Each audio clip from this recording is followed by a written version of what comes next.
blue-skinned, scarred, and slightly spiked fiend that took him through a soul after he had not so kindly consumed Kodaki's hand. Kodaki, having a kind heart, chose to look for Leonard and forgive him for this, make sure his friend wasn't taken away. He didn't manage to find Leonard, but he found someone who replaced Leonard, though Kodaki never quite could tell the difference between the two. He named him Leonard too and took them on, as they found an old, frail man in the street, missing one eye, looking towards them, offering them an escape from their infernal prison. The party accepted this seemingly great offer, find them bound by chained hooks, pulled through their chest, and thrown through cold air into the frigid tower of Avon, where they now reside, having tried to make their way through the 50 floors of traps, puzzles, and death, slowly discovering how some of the traps work. Each have a board on a wall with a piece of chalk, where slowly, as they have died, have lost lives and lines on these boards, and now feel increasingly, as the number lowers of their lives left, colder and emptier on the inside, like their soul is breaking apart. At this point, most of our dear party members are transparent in their physical appearance and vacant and hollow on the inside. They all reside at the top of the tower, recently having tried to venture down.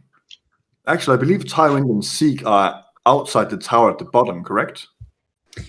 No, we got transported back. True, thanks for reminding me. So the entire party is standing at the top of the tower, trying to discuss what to do next. But as you're discussing and trying to figure out what the next move should be, as you carefully try to plan, as the next failed move could be your demise, the end of not only your chance of redemption in hell, but your chance of any existence at all. You find a black swirling pool emerge at the floor, as a foul creature rises with a blubbery mess that some of you find familiar, as Leonard is returned accompanied by a creature that our audience members already know as the Tormentor. And if the Tormentor would like to describe their appearance as they emerge through the portal in the Tower of Avon. My appearance? Yes, what do the members see as you emerge from your hideous black pool? Oh, I step out. It's difficult to make out exactly the shape. At one moment, I am tall, slender, pointy teeth, dark eyes, like looking into oblivion. Next moment, my body shapes into something entirely different. See, I am shapeshifter.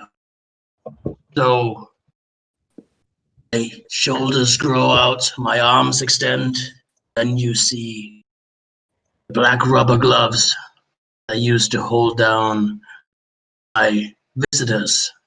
I have a little chat with them. Very well. As this being approaches, you see another board added to the wall as Leonard's name appears. Not in quotation mark this time, with 3 lines as he is new to the tower and seems to be bound upon entering. There is, however, not a board for this new creature that's arrived with him. Hi, guys. Hello. I told you it wasn't Leonard. I thought you was dead. Nah, I I'm still pretty think it was. alive. This is the... Now you're just an imposter. No. The real Leonard This guy. is Leonard. Hi, I'm Leonard. Okay, we can You say know that. me. Yeah, we can say that for now. It's also worth pointing out as Tywin and Seek fell during their attempt to escape, the blue telestone is returned to the pedestal.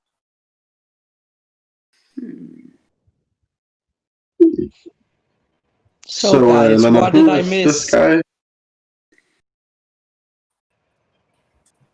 We all died. Many times. Again? Him mostly. Yeah, and again and again and again. Oh, damn. Yeah. Yeah. So this guy who's with you, who is this creature? He's a guy, kinda. Okay. Is he a friend of yours, or? Well, not really. So why did you bring him? I don't know. Seemed like you guys would like him. Can he speak? Okay. Hey.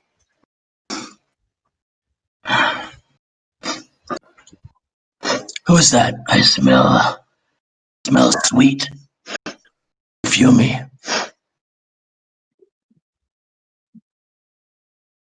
Leonard? Anybody? Yeah, that must be Very Leonard. strong. And that, come a little closer. Yes. Are you afraid, Leonard? No, maybe. Yeah. I thought we were friends. Well, sure. Okay, cool. Friends, yay. Have a dungeon. I mean, nice room. Can take you guys to. Can have some dinner. You must be hungry. Wait, so you can get us out of here? That's just around the corner. Well, I've put on some weight lately that I'd like to lose, so I'm gonna skip the dinner. Oh, don't be silly. I'm a great chef too. Maybe I'll just have a nibble. Sounds good. What about the rest of you? Can I just ask one question? Do you know the Hollower?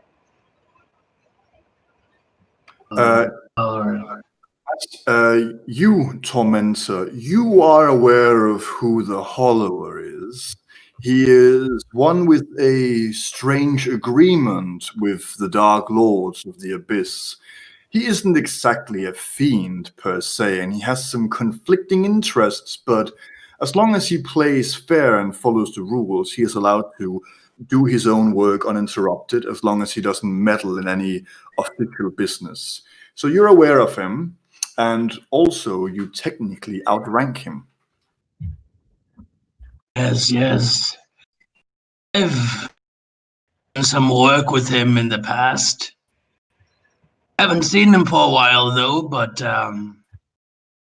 he used to work for me actually. Well, we know where he is. He's right here. And then I walk over and pick up the stone and be like, here, this is the Hollower. We've had a nice chat. A long time. How did you guys come into the possession? How did you meet, so to say?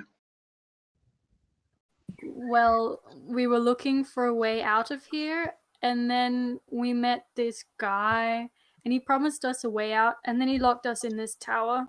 He's not very nice, but then we talked about his past, and maybe it was about that. You can talk to him if you want. Yes. Oh, my old friend. All right. As you pick up the blue gemstone, the voice does appear in your head, and you're aware of this kind of strange arcanery. When you hold the stone, you can hear the Hollower and he can hear you, but no one else but you can hear the Hollower and he can't hear anyone but you. So as you hold it and establish this link between your mental awareness, you do hear within your mind, and who is this new addition to my guest list? Well, if it isn't the Tormentor, long time no see. The Tormentor? There must be some mistake. I don't think I've stepped over any line recently. I am conducting my goals as allowed, I believe. Yes, you don't have a quarrel with me. It's your friends I'm curious about. Oh, yes. I found very lost souls among the streets of Malborg, and they agreed to my terms. As is promised, people must agree to what I offer for me to take them. And here they are, my new souls, slowly being broken into limbo. A fiendish one, Holloy. Always been. I like you. Thank you, most gracious Punisher. I surprised to see you here. Anything I can assist you in so you can be on your way, and hopefully we won't step over each other's toes again. Well, I was hoping to have a chat with your friends. I invited them over for dinner, but you know what that means. Well, yes. Anything you will need of me, I will try my best to make it possible in my tower. Until then, I am here in case you need anything.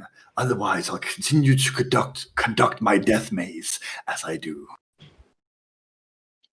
Have an agreement then.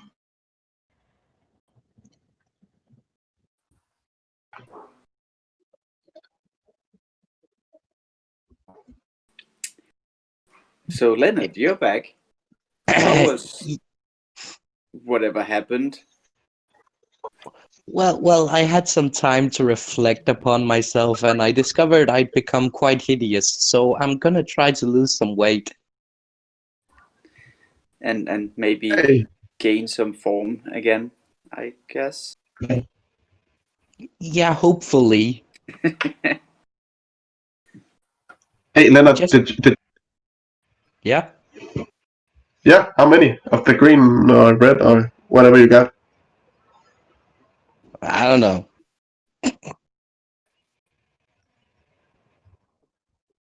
I have absolutely no idea. Because we actually do stuff with them. If you just know how to use them, so maybe they can help us out here. I believe, as last we spoke of it, I believe Leonard has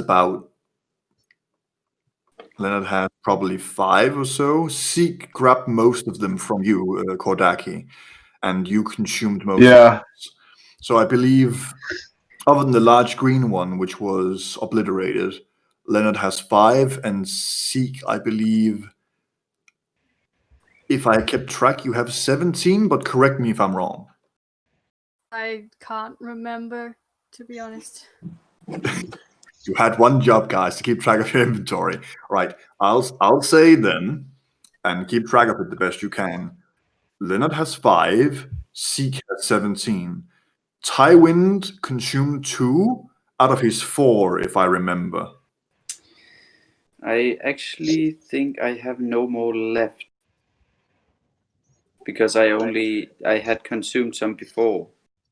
That is correct. You consumed all 4 as you used both jump and featherfall last time, which Yeah, I means have that one feather those left. belong to Leonard and to Seek.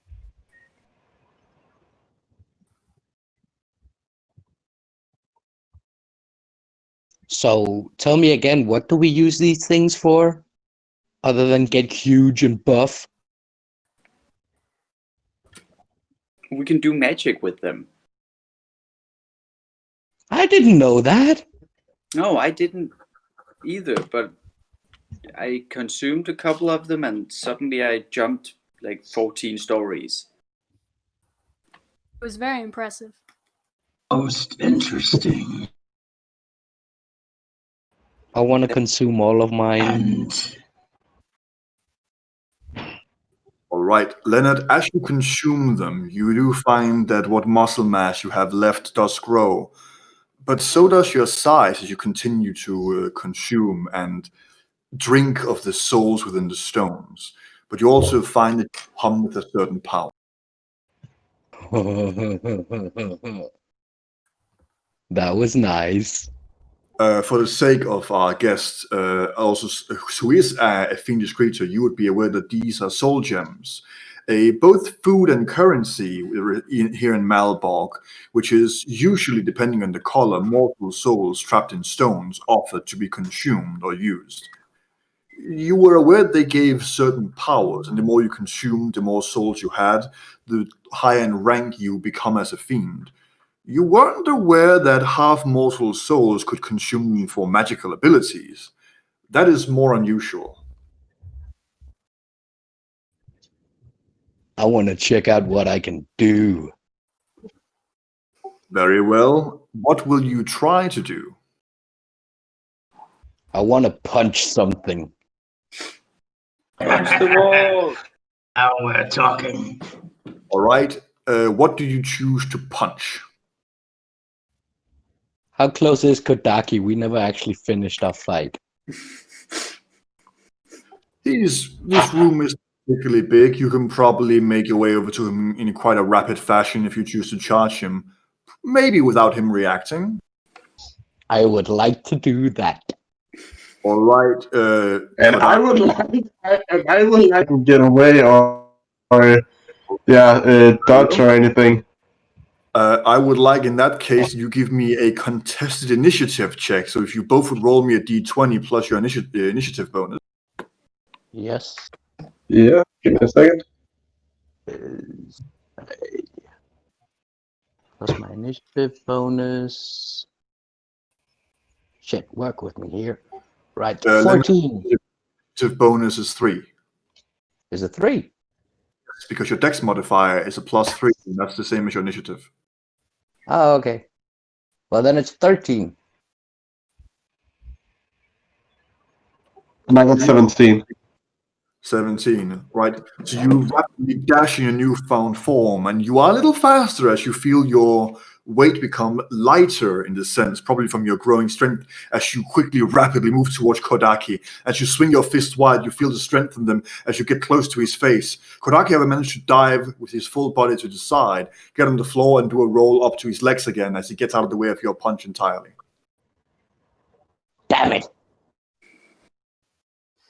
What the fuck? I want to try and hit him again. Yeah, Hit the wall instead.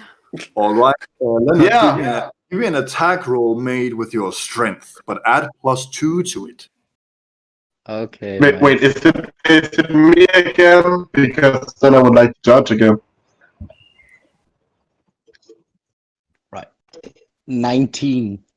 All right, that is more than your armor class, Kodaki. So as this time you get ready to bounce on your legs again to jump out of the way, but this time he seems to almost appear in front of you in a rapid liquid-like fashion as he slithers across the ground, down low, and then jumps in a mighty uppercut to your jaw. You feel 2 of your teeth become loose, and you taste iron in your mouth as you find yourself flying from your feet from an uppercut swiftly to your jaw. Ah, for fuck's sake. Ah, cool. Can I go use... and grab the 2 teeth with my pincers and put them in my pocket for later. As you try to stagger up to your legs again, you quickly find that the tormentor rapidly disappears in a plume of smoke and appears in front of you, one hand around your neck and jaw as he clenches your mouth open, and he takes one of his tools and grabs a hold of your teeth and crack them out of your mouth as the pain sears through your skull and you hear ringing in your ears. Oh! Okay, Leonard, this... A couple more. Leonard, this guy, why did you bring him? I think he's funny. He's scary. Yeah, can I use sleight of hands to see if I can take all 6 stones? Maybe not all of them, but give me a sort of hand check. Why? Okay. 21. 21. You don't manage to get all 17, as there would be a armful to carry, and also to sneakily remove without him noticing the weight shift. But you do somehow manage to grab 6 of them, however, that you pocket into your own, and you do have a hold of 6 green soul gems. I want to consume them all right now. All right, you immediately take the armful up to your nose as you sniff in the souls and inhale them. You feel your muscles bulge. But rather than becoming larger this time, as you did last time, you feel your body actually slimmen a little bit. And you look down to see most of your shirt has crawled up, revealing your six-pack. And your nails growing sharper. Your form is changing for unknown reasons. Do I have rings again? You don't have wings. You might need a bit more than that to get that kind of power, but you are slimmer, you're a few centimeters taller, and you have abs. Then let me hit Leonard back. All right, go ahead and give me an attack roll using your strength. You do get Using my what? using an attack roll Yeah, using your attack roll. Which one is that again? a D20 plus your Yes, strength, plus your proficiency, and plus another 2.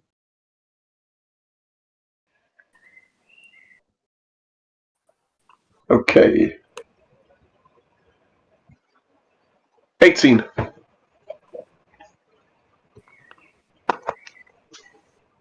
Yeah, just double checked. Yeah, that is in fact quite a bit higher than Leonard's armor class. So you rush over and you find as you put your fist into Leonard's stomach, trying to punch him good, your fist is absorbed into his exterior. But however, as you find that your body has changed, you feel your nails puncture something as this gray brownish liquid starts to ooze out of his stomach as you have punctured holes, much like puncturing a balloon of sludge. Ow! Lovely. That The tormentor as hurt. well. Can I punch the tormentor? All right, go ahead and give me an attack roll. Perfect, dude.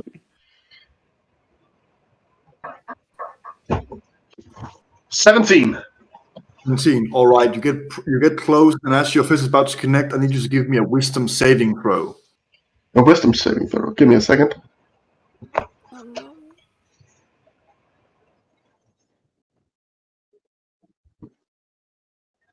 8. 8. You fling your fist towards the tormentor, and you see him turn his head rapidly, not quite expecting you to randomly lush for him. So you catch him by surprise, but your eyes meet in a moment, and as you stare into him, you find your body freezes up, and suddenly you look into them, and a second later, you are falling. Down, down, down. Looking around you, empty blackness all around, falling rapidly, your hair flying in the wind as you rapidly plunge towards it. And the moment you feel the entire body collide with some soft, vibrant material as you feel spiders crawl over your skin. Then you blink and you snap back and you're standing in front of him, still with your hand outstretched, having stared into some dark abyss. Okay. So, Let's try that again. don't take my teeth! It's mine! I'm hungry. So, should we get out of here, or should we just stay here? Yeah, let's Well, leave. the stairs right there. Yeah. Then let's go! All right, so I take it you all approach the stairs. I approach So Lars. you guys want to come to my dinner party? But first we have to get out of here. Yeah. I want to get out of here. All right, who is walking front line? Who's taking the charge? I'll take the What? charge. Very well. Leonard, if you would go ahead and give me a perception check as you lead the charge down the stairs out of the Tower of Avon. Yes. I need to point out that none of the other people have told Leonard where he is, what this tower is, or how it works. You're just expecting him to walk first into what 3 of you know what is. So I'm just going to ask and let your characters think about this. Are you going to let Leonard just die to the first trap you know is there? Yeah, I'm just gonna stand a little bit back so I don't get hit. Very well then. No. I rolled a 9. No. Can I shout like- stop? All right, so as you start approaching down, walking to what you see is a safe stairway downwards, Zeke shouts at you to stop. I Bennett? stop. Don't Just go keep down going, just keep going. No. There are traps. Ah. Yeah, but you can handle them. Why didn't you tell me there were traps? Well, we were worried about the dude that you brought along with us. To us. There are traps all the way down. There is like 50 floors, and we can't get out, and you have the amount of lives it says on that blackboard. Oh. But, Nobody told How me about this. we let But your friend don't appear on the what's it called again? blackboard? A what? Blackboard. Yeah, the blackboard. So what? So how about he go first? Yeah. We would like to go to your dinner party, Tormentor, if you walk down the stairs first and lead us out of here safely. Absolutely. Follow me. All right. In that case, I am happy to say this. Tormentor, if you would do me the honor of asking you to roll your very first D20 for me. I will. 12.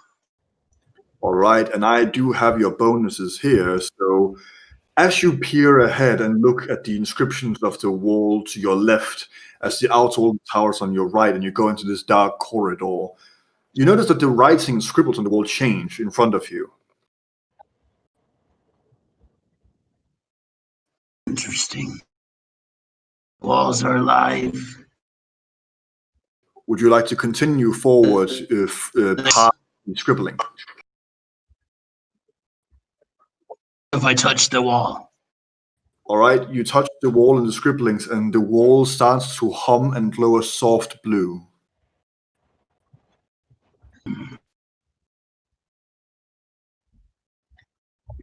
Try to push it with both my hands.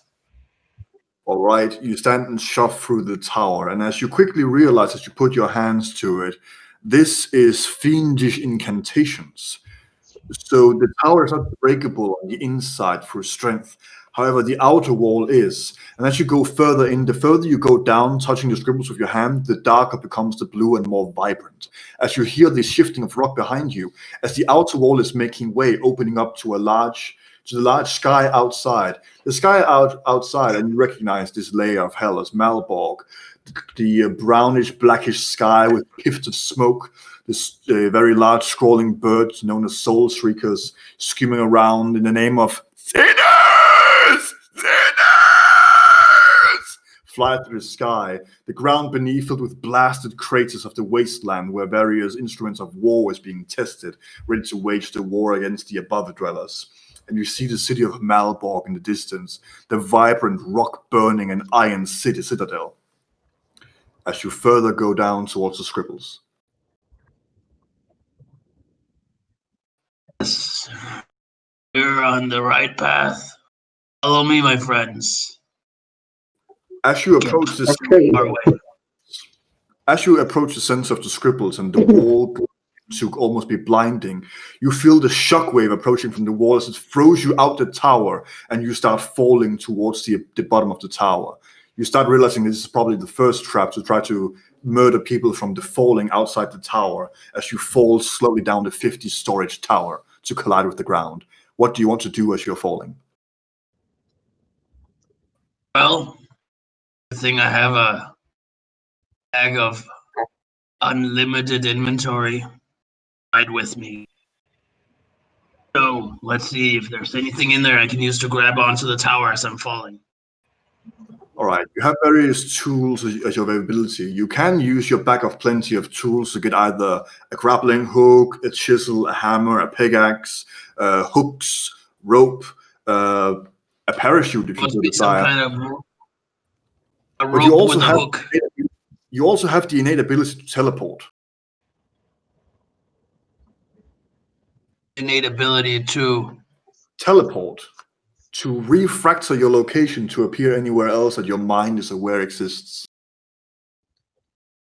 Well, obviously I teleport to my friends, but now I stand behind them.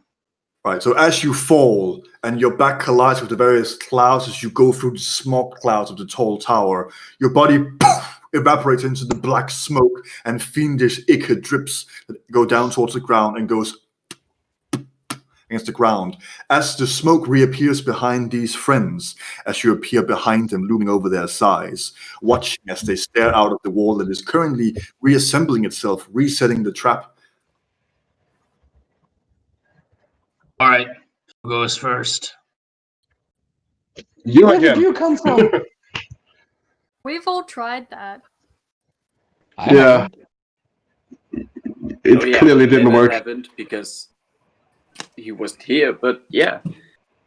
And he got stopped before he did. Well, I'm kind of made of mush, so perhaps I'd survive. You can try. But Kodaki, didn't you get further down? You were talking about some sort of spider something. Yeah, I had a black needle, but I don't see it anywhere. But I could use it as a key to unlock some of the traps, so they don't activate. Where did you find the key the first time? Inside a wall. I had to break my nose to get it. I'd like to grab Maybe- Kodaki and jump out of the tower. I would The like wall- to jump away. At the moment, the wall is reshut and there is nothing to jump out of. You might need to trigger the trap again for the wall to disassemble and make space for it. But you can grab hold of him. I'd like to grab hold of him and jump into the wall. Can I See rip? if that works. Can I rip his arm off? You're not quite that strong, Kodaki, but you can certainly grab a hold of it. Leonard, if you would like to give me what's called an athletics check. Yes. Of course. That would be a... Oh, shit. 7.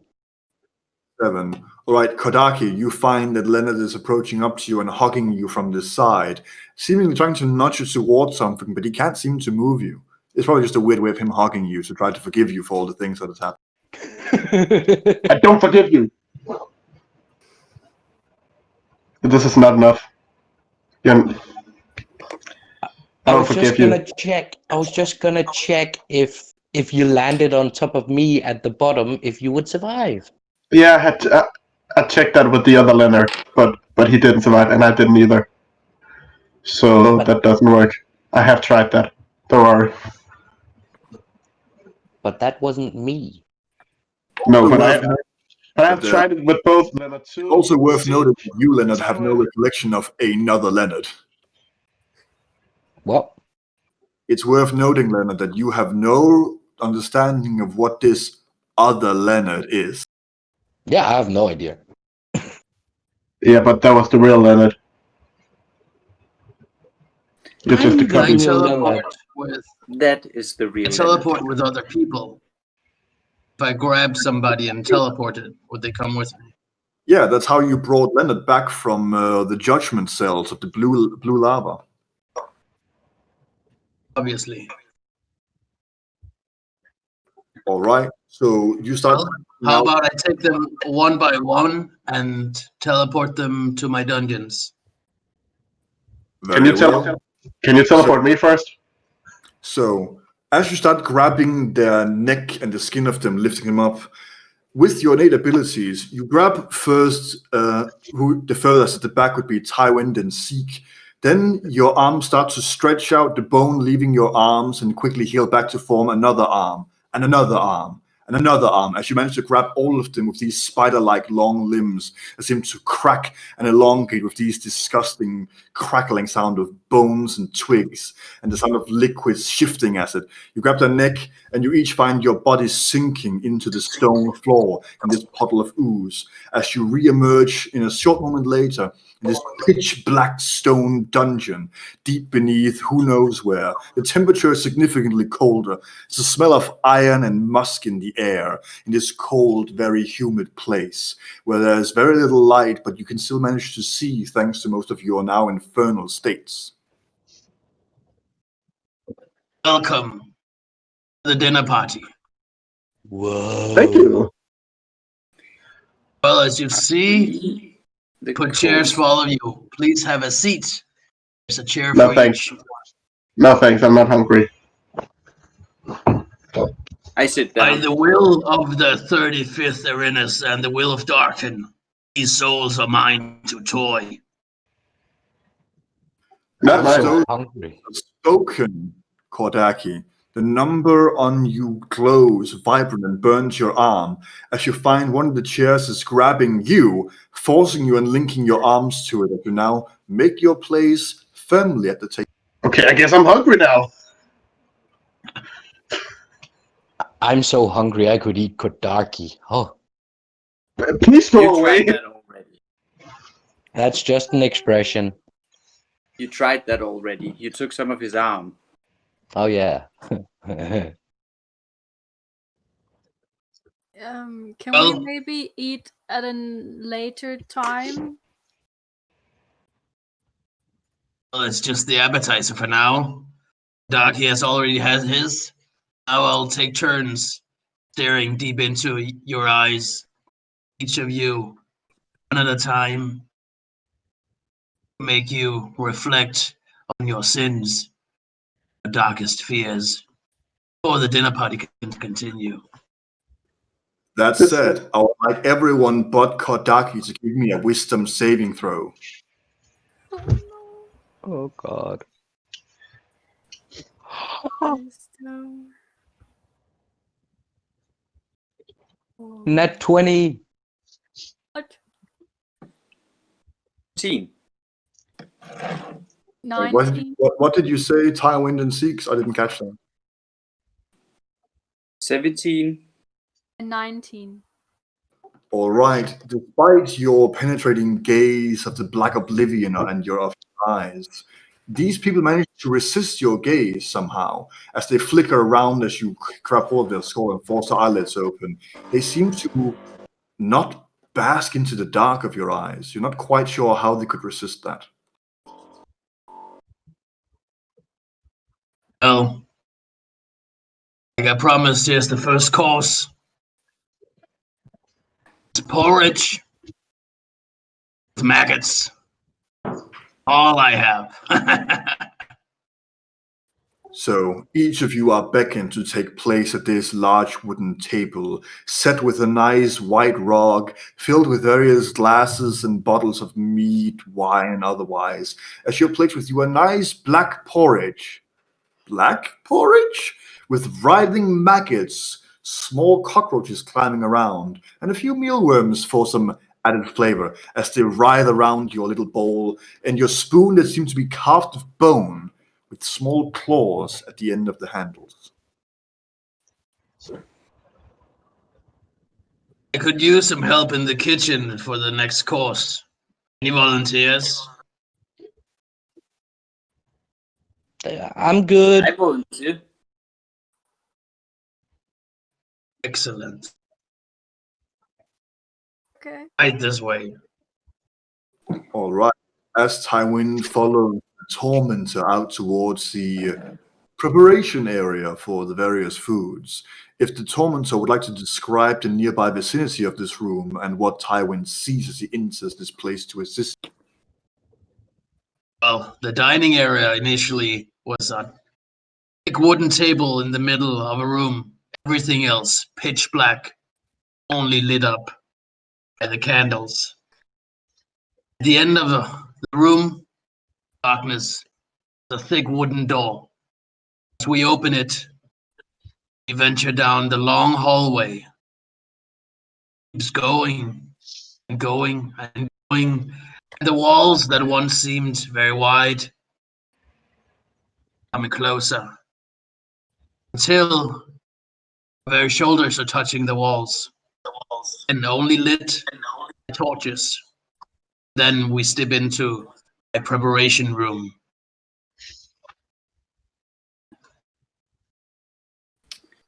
Now, preparation room is a ghastly chamber of hellish instruments of torture, chains, racks, iron maidens, what have you. Everything displayed on the walls.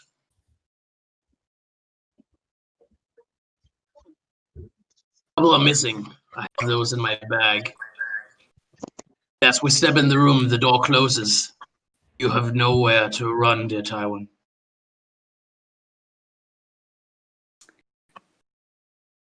Well, what should I do now?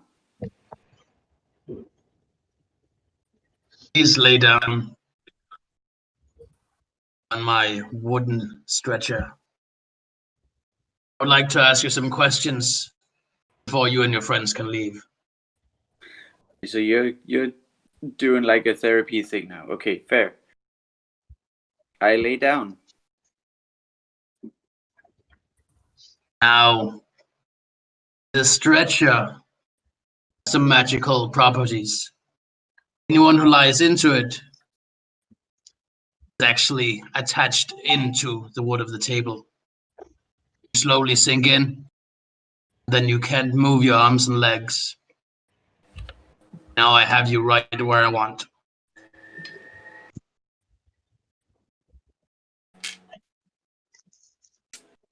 Okay. You're afraid, Tywin.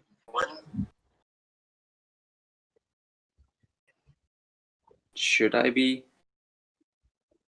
But if you tell me what I need to know, and you work with me. Sure. First off, what is your sin?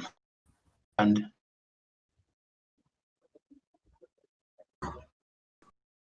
I think I was told it was pride.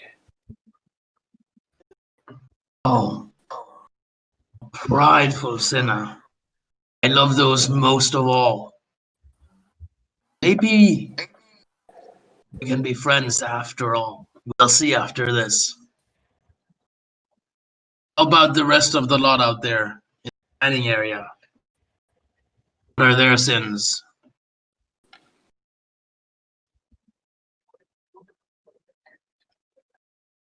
Envy, gluttony. I don't remember the last one. I don't remember which one has what. I slowly take my tongue, the nail on his middle finger on the left hand. Are you sure you don't remember? I'm pretty sure I don't remember. Start pulling, slowly, tweaking it. Starting to hurt, isn't it? Doesn't make me remember though. You might be telling the truth. We'll find out soon enough. Well, you see the little grill area I have around your feet? As I say this, yeah. I start lighting the coals. It starts getting hotter, very slowly. But Tywin, I'll leave you here. Think on your sins for a little while I return to the dinner party. Lock the door, walk back into the dining hall. Very well. So, Tywin, you do find yourself in this plattered, dark room with various smudges on the side, walls adorned in various chains and tools of various method.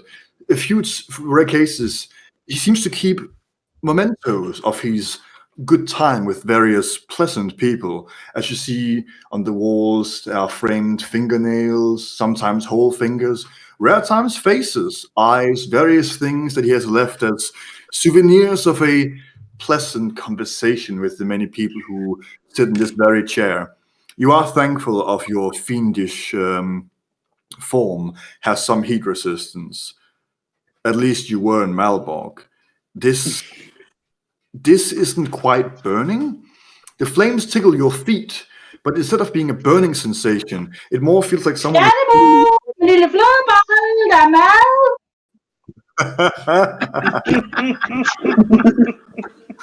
But I can make you move your microphone for a little bit so you can get some grub. You're a hungry boy. It's fine. As I was saying, These flames feel more like cold, long needles, slowly chisel into the heel of your feet, and you feel the vibrating of every little lick against your foot, vibrating your knees and up to your thighs. As you feel your legs starting to hum, you feel your blood start to thrill out, and you feel the flames going almost into your foot. And instead of as it's cold and sharp on the outside, on the inside, as the flame seems to seek in towards your wounds, that's when it burns. This inside itching, scratching, and burning in the inside of your flesh. You feel your blood boil and burst in the veins. Yet the same chair seems to keep regenerating your limbs, so you're just stuck in this eternal pain and torment as your feet break, remend, break, remend, break, remend, over and over and over. And it starts to get tiring after just a few minutes. While that's going on at the dinner party, until the tormentor re-arrives, what are you three doing with your various, very nicely prepared porridges? Am I still stuck to the Yes, chair? you're still stuck. My hands as well? You can move your hands, and you can even get them out of the grids around your arm. The iron is clamped over, as it is a bit wider than your frail form. Yet, whenever you try to get up, it feels like your ass is stuck to the chair. You check with your hands, you can get your hand beneath your buttocks. There is nothing binding you to the chair. It just feels like your body won't allow you to get up from the chair. Okay, how far away are Leonard from me? Leonard, which seat has you taken, if any, at the table? Oh, I haven't taken a seat. Me neither. I'm on a diet. I don't want to eat. Then I would like to just throw my food at him.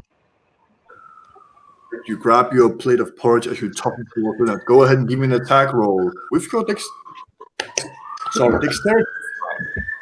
Not without your proficiency, however, because you're not proficient in plate.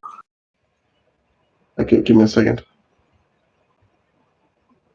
It should just be a d20 plus your dexterity modifier. Yeah. 20.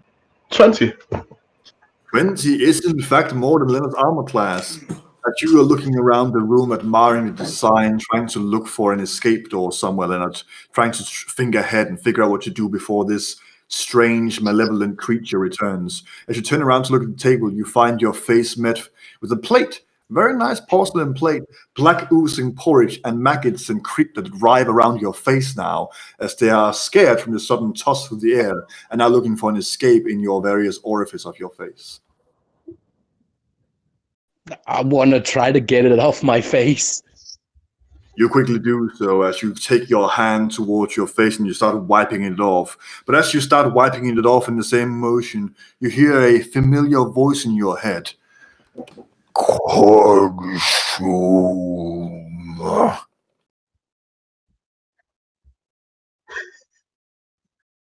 Well, I'm gonna punch Kodaki as hard as I can right in the face.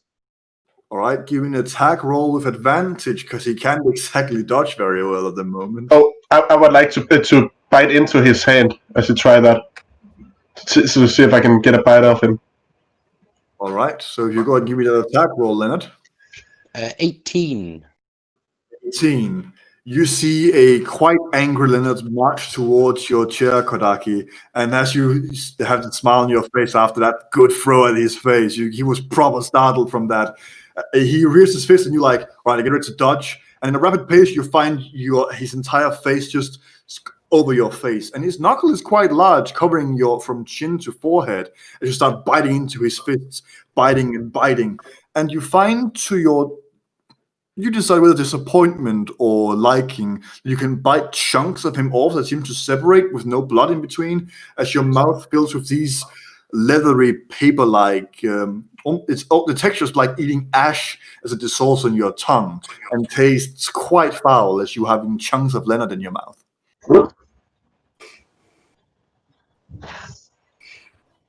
You're disgusting.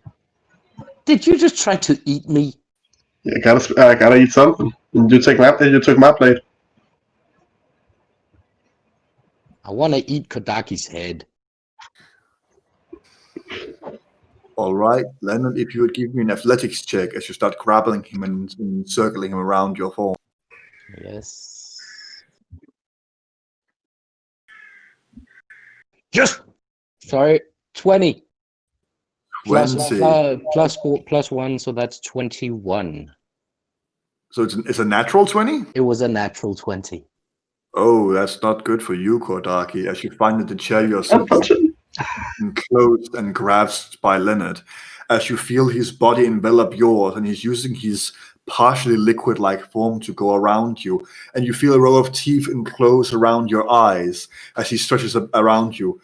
What would you like to do as Leonard is currently about to consume you? Try to hit him to get him off me. You reel your fist around and you punch into his blubbery form, but it doesn't seem like you can quite stop his march towards you, as it seems like bludgeoning isn't quite doing much to his form.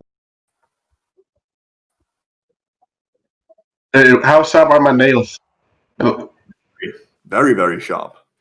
Then I would like to see if I can cut his face in half. All right, go ahead and give me an attack roll. You do so with advantage because he's quite on top of you. What did you say at last? Roll with advantage, if I haven't said so before. Advantage is where you roll 2d20s and you get to pick the highest number. Oh, okay. 19! Oh, can I add anything to it?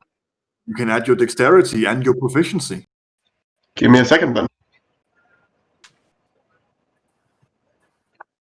Then I got 24. Right, as you start to enclose around him, Leonard, you feel these sharp nails go across your forehead towards your nose, and you feel this oozing ichor go out of you and go into your eyes as you're temporarily blinded from it. You continue towards him, but you feel these nails sticking in under your skin. You almost feel them scratching the inside of your flesh as he seems to bury his fingers into you. It's not exactly pleasant. I'd like to clench my jaw shut. So, All right, Leonard, if you would give me a Constitution saving throw to see if you can keep eating him despite the pain. right. So that is a 16, and that was a Constitution. You do have a So- plus 2 to Constitution for your sin. What? You get an extra plus 2 to Constitution checks because of your sin. Well, then it's a 20 again, but not a natural one. Got it. So you scratch into him. You feel his blood oozing down you, Kodaki, as you keep scratching and throwing your nails into him, stabbing him like daggers and barbed wire being pulled across his flesh. Yet he does not relent as you find his jaw clenched around your eyes and you being dragged into him. And, as sad as it is to say, this is the end of Kodaki. Kodaki, as you are slowly being consumed, losing feeling in your arms and legs and feeling the chair disappear beneath you, as that too is eaten, what are your final actions and breath? My final actions. Give me a second. Yeah, like final words or a final something you want to do in your A final knowingly. Okay. Am I still alive when I'm going inside his body? Yes. I would like to puncture his lungs. All right, as you're being Both his consumed, lungs. you wildly fling and scratch around the inside of Leonard, and you do feel it, Leonard. You feel these various punctures being scratched around. And sad as this to say, as you feel him like a wild feline struggling as he's being consumed by a snake, you are well knowing, Leonard. This will not stop you. And so are you, Kodaki. And you take a deep breath in. You hold that breath as long as you can, clinging on to dear life just to hurt this fucking bastard who does this to you. But in the end, your muscles become numb. You lose the tenseness of your fists. You exhale your breath, and you have in fact been consumed by Leonard. And Kodaki, thank you very much for playing this campaign, but this time I believe it's your final death, as you are consumed by Leonard. Ah, God damn it.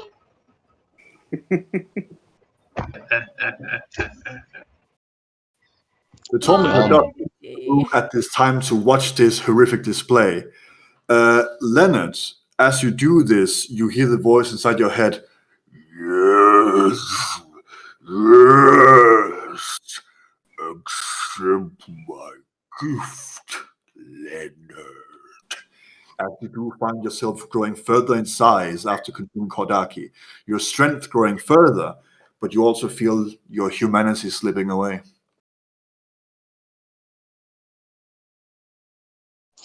Guys, do I look fat?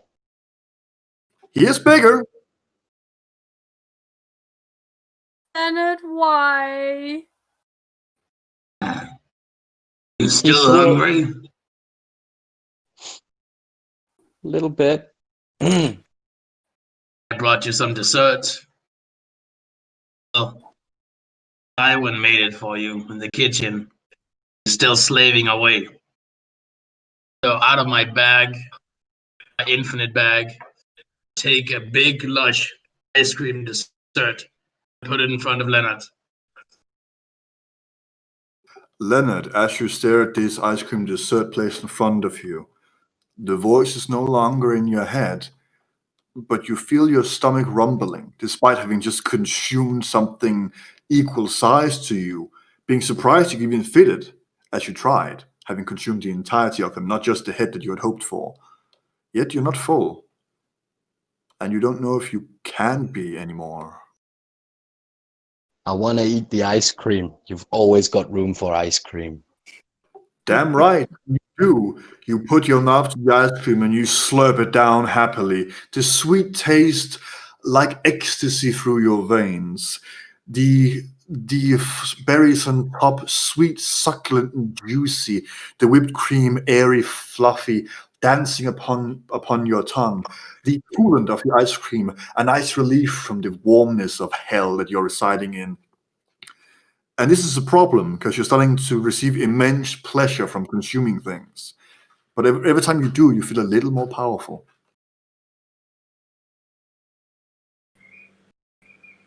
Hey, You Zeke. enjoying your ice cream, Leonard? Yeah, that was nice. Hey, Zeke, Yeah. you want to come closer? No. Rodaki was my friend. You disappeared. We found new Leonard. Old Leonard is back, but old Leonard ate our friend Kodaki. Are you even real, Leonard? Yes, I am the real Leonard. The real Leonard is me. Hello. I don't know if you're my friend. Friends I don't am your eat other friend. friends. I am your friend. Come give me a hug. No, Okay. I'm going to stay on the opposite side of the room as fake Leonard all the time. I'm the real Leonard. You ate Kodaki. Real friends don't eat friends. Oh, he's a glutton. Didn't have He a choice. annoyed me. He was annoying. Leonard, the whole point of us being down here was to overcome our sins to get back. You're just giving in to your sin. So? You don't want to get home? Yes, I do, but I want to be strong enough to get home. Tiki, are you just envious that he's fulfilling his purpose? No. I want to go home and not lose any more friends.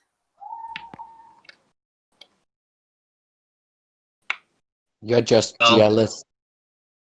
I'll let you guys hash it out while I'll go take a look on Tywin, see how he's doing.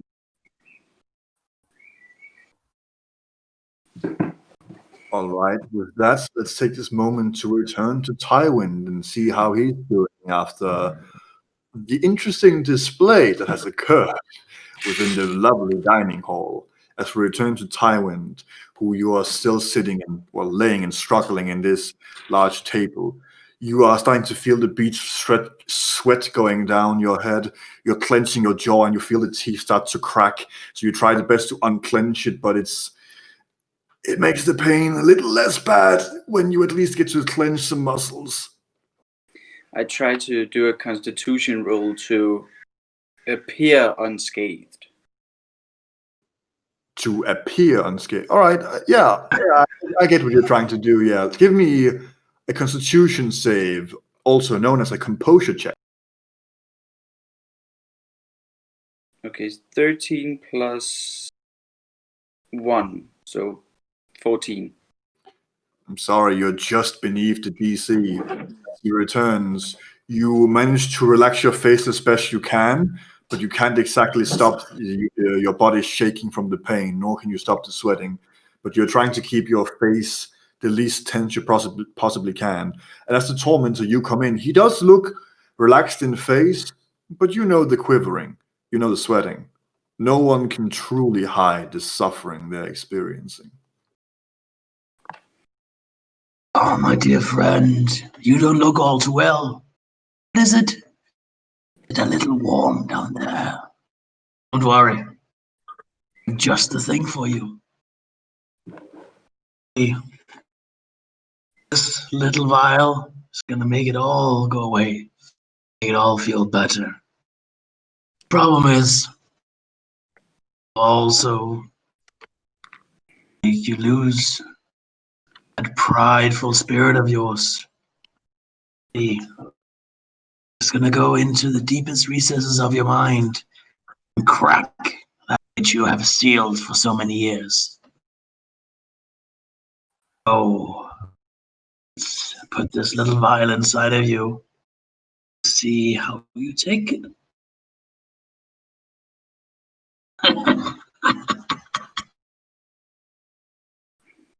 Just for some narrative understanding, when you say it's going to reach in and break his prideful spirit, what exactly do you mean by that? Do you mean forcing him to live it and embrace it, or force him to find shame in his action? Break his ego, to break his pride, crumble him as an individual. I see, I see. I believe I've actually heard of this drug somewhere before. So yes, Tywin, you find yourself trying to resist, but you are being injected. For the sake of this, give me a Constitution saving throw against the poisons. Yeah.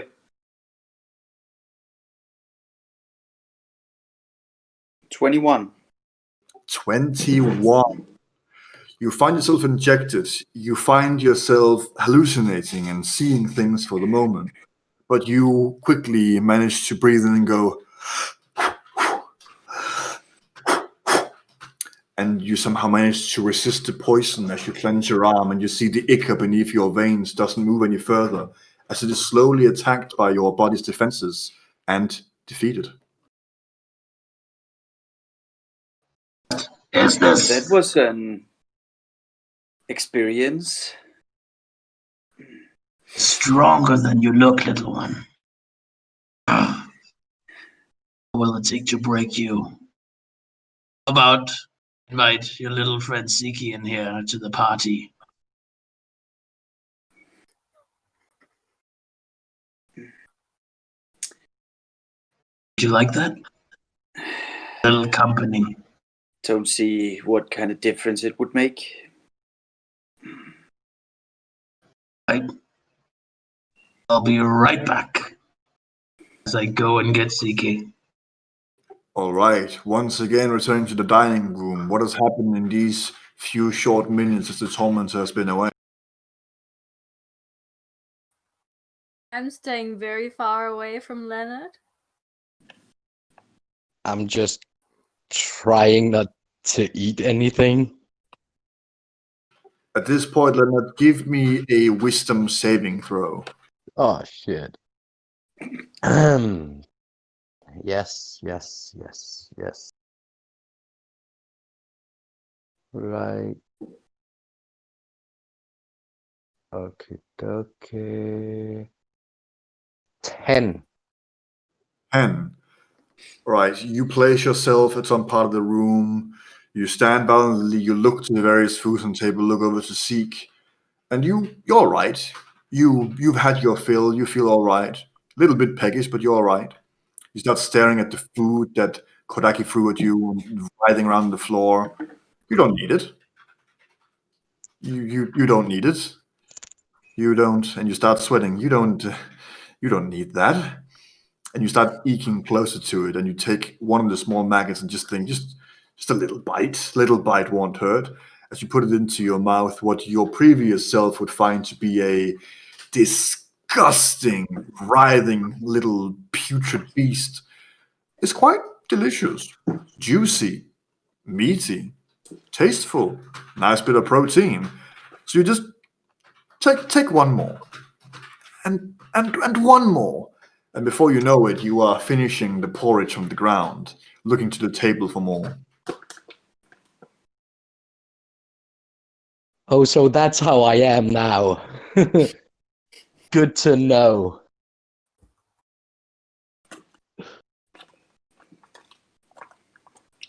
Sorry to tell you, Leonard, but you've done a lot of things in the name of your sin, and at this point it's becoming very difficult to resist, as you may be more fiendish than human at this point. You've gone over a brick.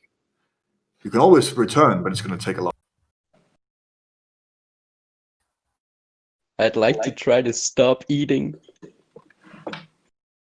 Go to that in a moment. For now, that saving throw does last for a decent bit until at least your next temptation. Okay. Like a terrible cocaine addict who just has a table of cocaine in front of them after having tried to stop, and just one more time. One more time won't hurt. Fuck.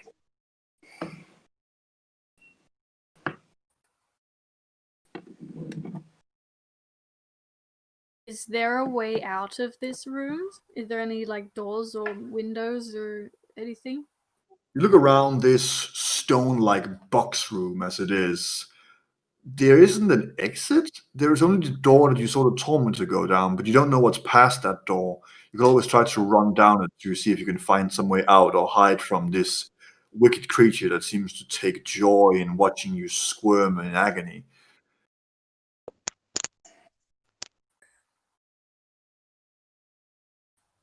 Leonard, Yeah? you were talking about losing weight and stuff because you've eaten some bad things and you don't enjoy eating.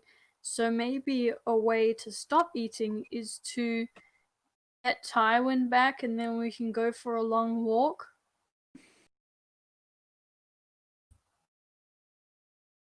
But these maggots are really good. Have you tried these? No, but I've tried plenty in my time in the forest and I know they're good, but what about friendship? That should fill your heart enough that you don't have a hole that you're trying to fill all the time with food. Okay, let's get out of here. As you're big and strong, do you think you can try and distract the tormentor while I run and get Tywin? I can try to eat him.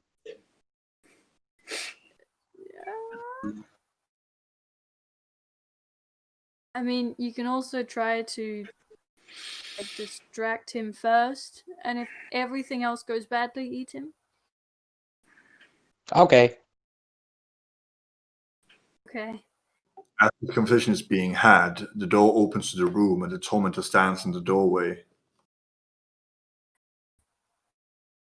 Where's Yeah. Tywin? Oh, Tywin's quite busy making the roast. You had to cut to the third because I'm part of your friend's appetite. But he's quite all right. He needs some assistance, however, Siki. Would you care to join me? I'd like to rush the tormentor and just kind of like belly flop on him. All right, go ahead and give me an attack roll. Okay. I'm really violent today. Just today, Mr. Rock Throwing Contest in one of the first episodes. Shh. Do I have any modifiers for it, or You get to add your strength, your proficiency, and +3 as your might grows as you commit more sin. okay? My strength is +0, so that's good. And my proficiencies, I can't even find that. Right, Proficiency is so a +2 bonus. what? Proficiency is a +2 bonus. Oh, cool. Then it's a 12. 12. As you hurriedly charge towards the Tormentor, you watch this, and as he approaches you, first of all, before you try to get out of the way, Tormentor, I need Leonard to give me a wisdom saving throw as he meets with your eye. Oh, damn. Can I start trying to run around the tormentor down the corridor the second that Leonard starts running? You can. The question becomes, do you want to do it stealthily or do you want to do it as fast as you can? As fast as possible. He's distracted looking at the giant Leonard running towards him. All right, if you will give me an athletics check while we're figuring out what the wisdom save is. Okay.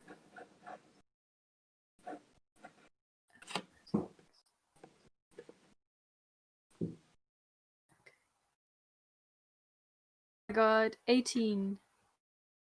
I got 18. 11. 11. So as the Tormentor sees Leonard charge and you turn towards him, Tormentor, using your eyes of despair feature, as he now starts falling, facing whatever he might fear. And Leonard, in a moment, you can go ahead and describe what Leonard is afraid of in this dark, pitch black abyss he is falling in. Meanwhile, you do manage to see something just dart past you and very rapidly. As Seek managed to do a full-on charge, leg slide beneath the long feet of the Tormentor and get on the other side and run. Leonard, if you would describe what you're currently seeing in the eyes of despair. I'm seeing myself huge and fat, eating and eating and eating. Right. So you're seeing this massive pile of garbage, food waste, compost, a few people of various age, elderly children, doesn't matter, humans, even friends and family in this pile.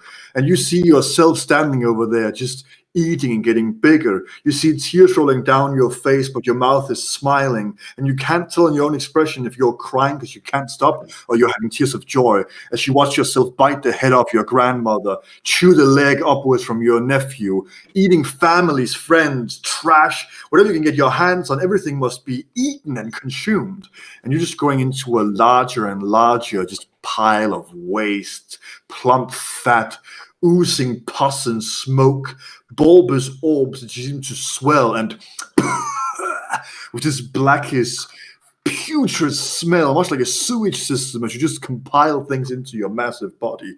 And as your body swells, parts of your belly cracks open to become another mouth and row of teeth that you just hand things into with your arms, as your body seems to crack and mouth open all around, and you hear these many mouths just cackling of laughter as they just chow down on whatever they can see.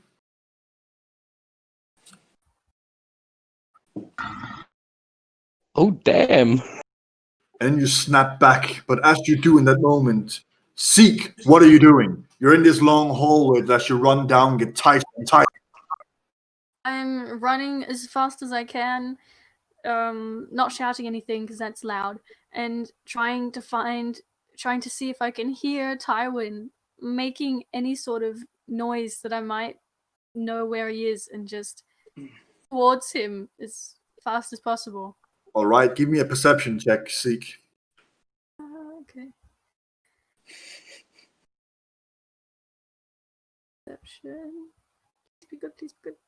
It's too prideful to be screaming for help, dear one. I got a 21. A 21. So you charge down this corridor. You don't hear a scream or a squeak, but you start smelling the roast that Tormentor was talking about. This very pleasant smelling roast coming from further down the room. And you figure, that's where he is. He's cooking, just like he said. and you hear you hear the tormentor's voice echo around the room, you can't tell where, as a message follows you down, telling you that the prideful won't scream.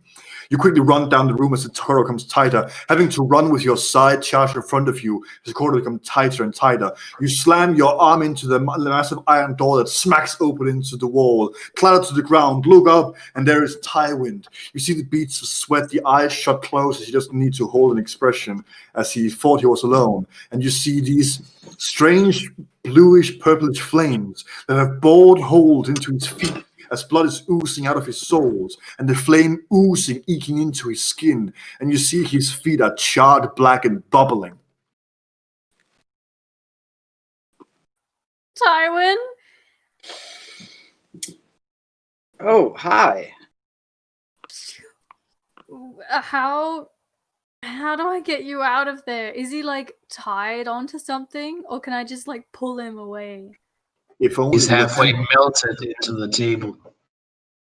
Yeah, if only he was tied to something, rope, leather, iron chain, but you try to follow his arm and see what it's connected to, and it's just molded with the table into it. You try to track his arm, seeing where you can tell where the flesh becomes iron, but it's just merged chemically together as he is part of the table and just forced to endure this.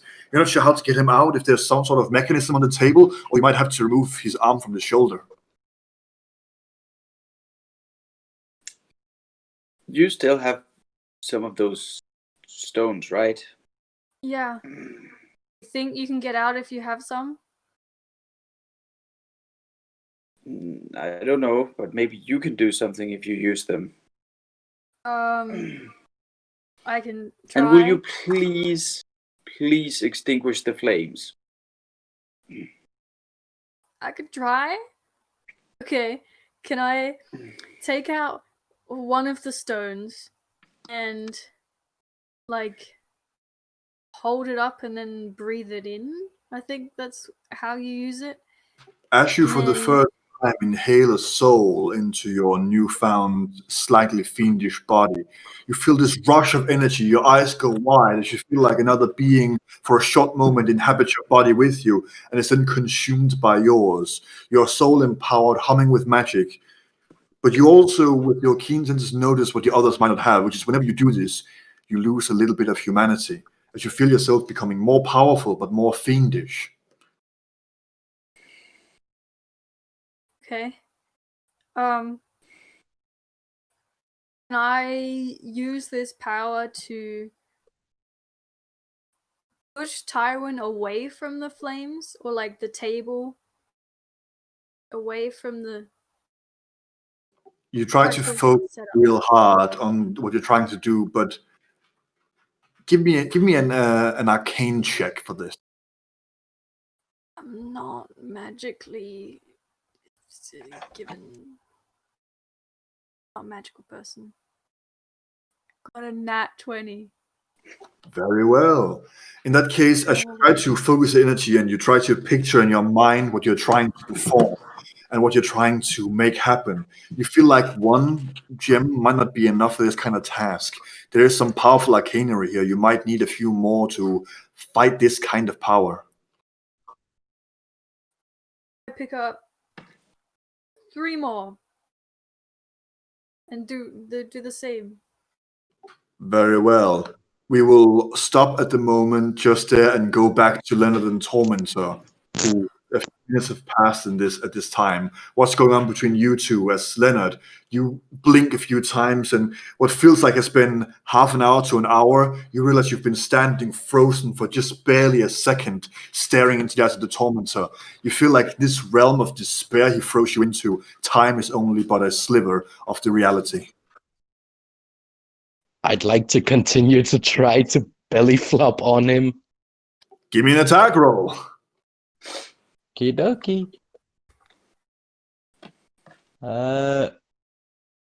Fuck. 1.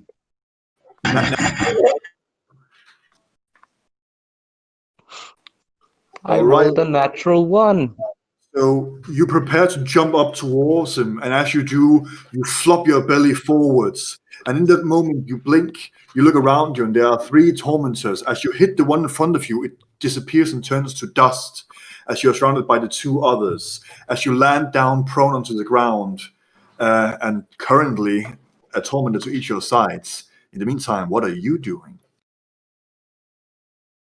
The tormentor.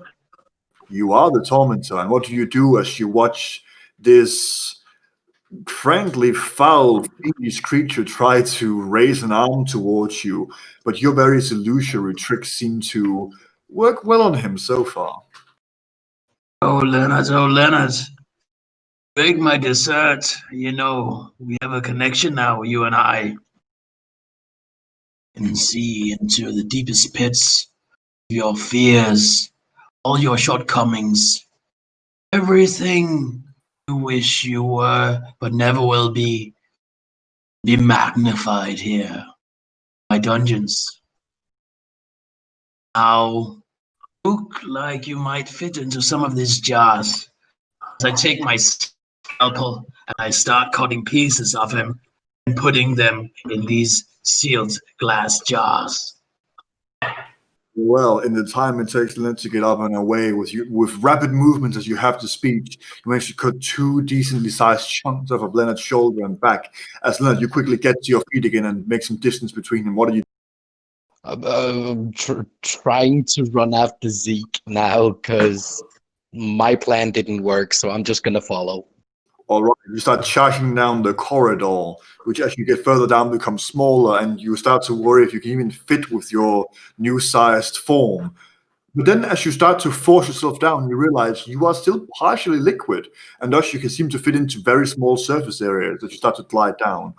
Tormentor, what are you doing as this little experiment is running away from you? I teleport into my torture chamber. Shut the door. Now I'm only worried about the keyhole and the small crevice under the door from which he can flow in. Try to jam it up with some of the hot coals from Tywin's bonfire. Very well. So in this moment, as you start to use your spell seek, what are you focusing on? The flames or the table?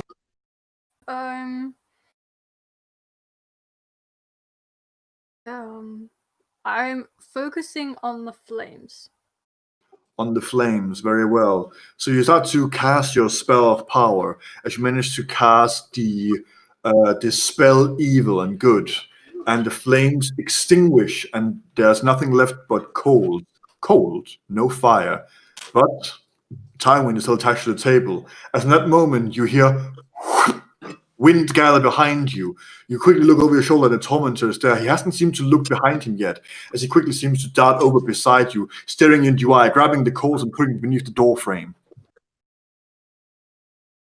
I should also say, for the uninitiated with my dungeon mastering style, you are allowed to signal if you want to interrupt me mid something, if you want to do something that interrupts my narrative, like say, if Seek, Tywin, or the tormentor want to do something as the tormentor's grabbing coal, you can say, oh, I want to do something in the middle of that. You don't have to follow my narrative strictly, though if I finish saying it, it might be canon, but you can't stop before that. Just so you know, you can still have actions and such if you feel like, hang on, this isn't going how I want. No. Do I still have any residual magic from my jump?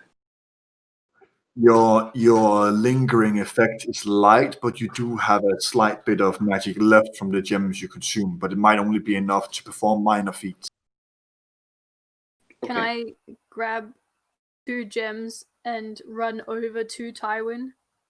Like Absolutely. And you force the gems throwing to them. nose, and as he breathes in, he does absorb them.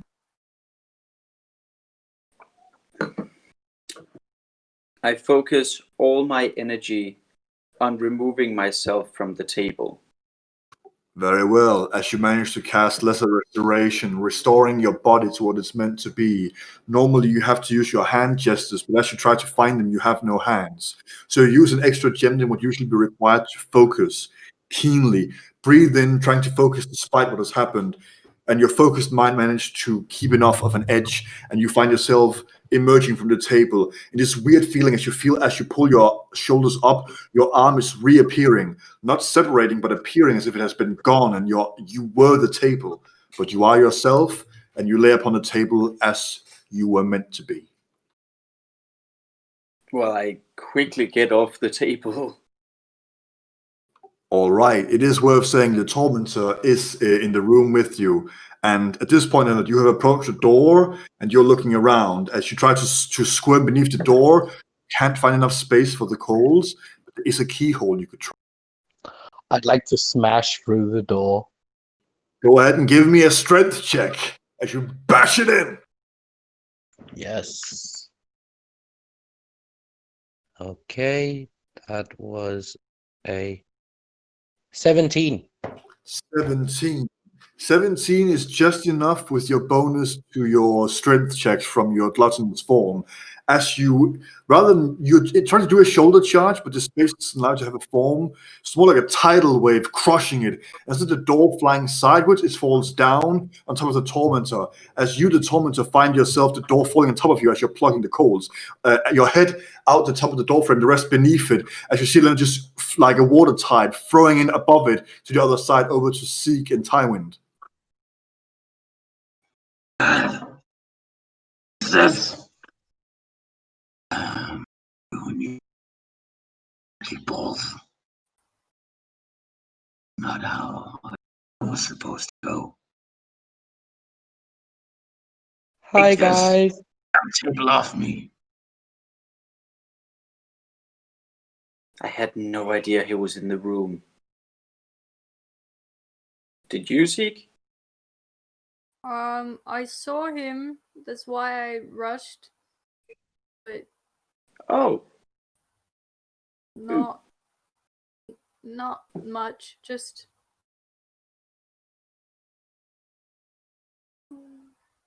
I just Okay. tried to open the door. you did a Me. mighty fine You'll job of regret that. So what now? Don't get You this run? door off me. All of you stay in my dungeons and be tormented for all eternity. Help me out, I'll let you go. Show you the exit. Be on your way.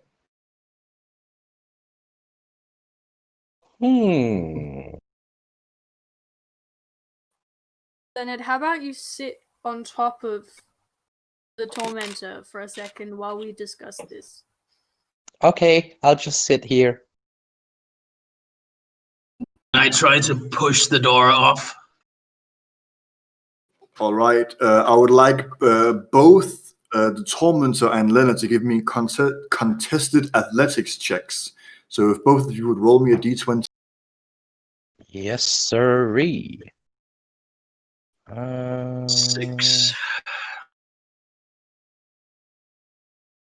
1. I was like, well, Leonard is gonna do this, and then. But I'd like to fart.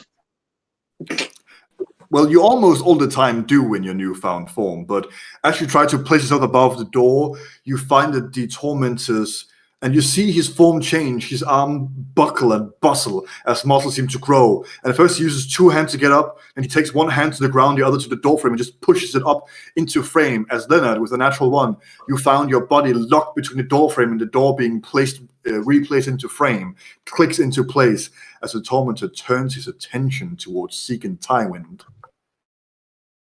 Oh, you didn't help me. It's your loss. Take my chains and wrap them around Sike. Tie her to the wall.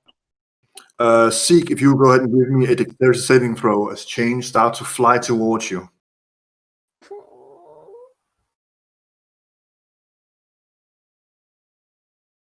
13. 13. But before I say what happens, Tywin, I see you want to interfere. What do you want to do? I have a feather. So I take the feather and I use my Arcana knowledge to basically make a gust. All right, give me an Arcana check to contest with the chains.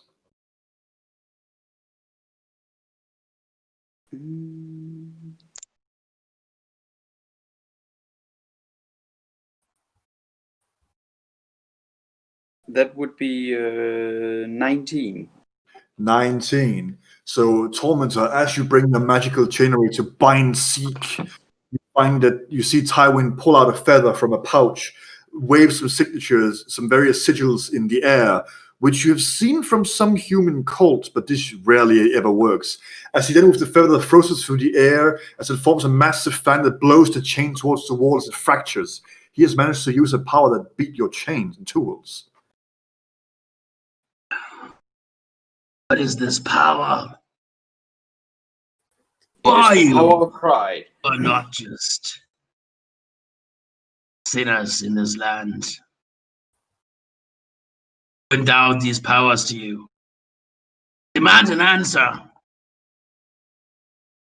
I have We no don't- idea how we got we these don't powers.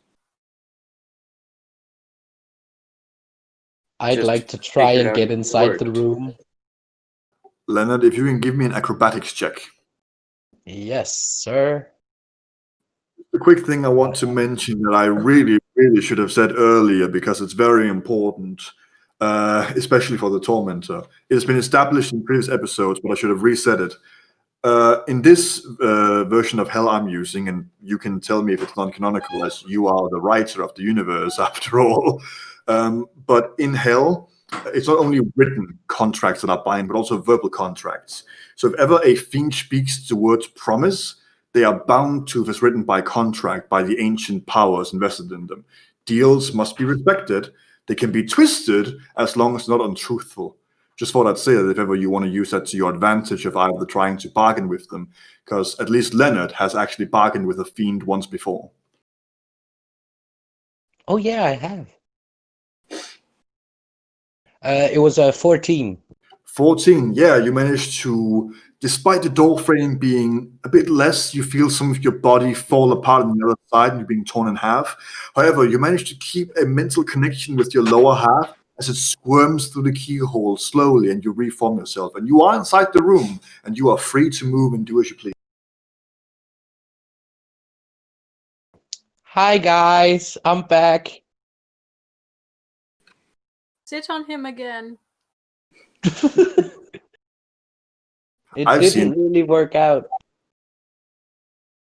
Tries to sit on me again, I would like to teleport away. Easily done. I'm not gonna sit on him. It didn't work the last time. Okay. Are there any like doors or windows or any way of getting out of this room other than the door we came in? The dungeon is designed through the whims and minds of the Tormentor. There are no doors that he hasn't made himself, and there are no options that he doesn't say. So he can snap his finger to make a door appear or disappear. You feel like this weird place you're in is a realm he constructed to his creation. It's almost like this episode is titled The Mad Dungeon of the Tormentor. Which it probably is. That's helpful. These walls, these floors and ceilings are like walls of your mind. You're confined inside of it. There's So- no hope for escape. So, That's right. Tormentor, so you can't even break the walls. What are you getting at? Well, you said it's the walls of the mind and they're unbreakable. So that means you're not even strong enough to break down the walls. No. I'll break them, but I can teleport outside of them. And would you be able to teleport with so much weight? Because I've gained a lot of weight. So if you promised us that we would get out if I got off the door, which I'm no longer on, you would be able to teleport us out. I have to say willingly, how strict are these rules of agreement. You mean in terms of, well, you never said you promised, and you didn't establish it was a deal. Both parties need to be aware there's a deal formed. It is a verbal agreement, but you can't just say, oh, you said this. Devils, of course, can lie and cheat as long as they never make a promise or say deal or establish a handshake. So as Leonard is right, he is now off the door. You didn't make it a official deal, so you don't have to do as he says. Fuck. To remind Leonard, the first time you did it, you both shook hands and said deal with the bartender and in the tavern. Oh, Then yeah. it was a deal, which is also why you were warned, do not cheat. That would break the contract.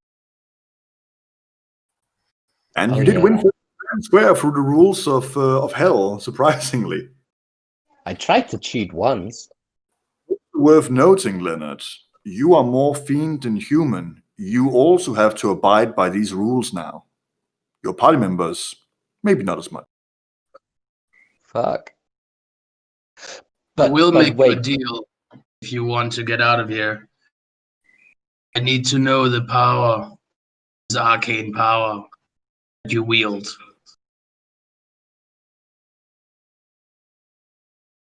Well, we So- don't know where it comes from, so Wait. I think I can help you there. So, if I tell you something about the arcane power, then will you help us all out of here and let us all go? I need to be able to wield that power myself. I am able to wield that power. I will help you get out of here. That's not what I'm asking. No. You can't just say something about them. It could be anything. That they're blue or shiny or taste good. Information is irrelevant to me. I need to know how to use them. If we tell you how to use them, the amount that we know how to use them, then would you let us all out? Well, that depends. But I need to let all of you out. Maybe one of you could stay for dinner. we've already tried your dinner. It's not that fun. If I tell you everything I know about it, will you let us all go? Yes, Yes? let you all go. If I Actually. tell you everything I know about it, then you will let us all go. If all three of you tell me everything all three of you know about it, I will eventually let you go. No, that's not fun.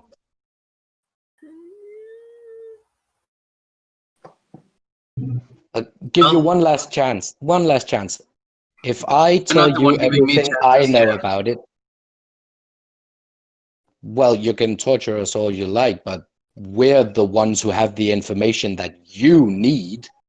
And if we don't tell you, then too bad Is for that a- you. Is that a promise? I can torture you all that I want? Don't torture. No. That wasn't anything near a promise. But I will promise you that if you let us go, I will tell you everything that I know about that power.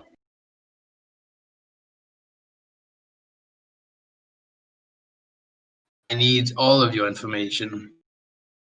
Also Tywin and CK. Well, it's very We have a easy for deal? me to tell. Well, we would like to be let out in one piece with no harm made to us and straight away after you get the information. And I would like my normal body back. That is not within the Tormentor's jurisdiction. Yeah, I can't do that.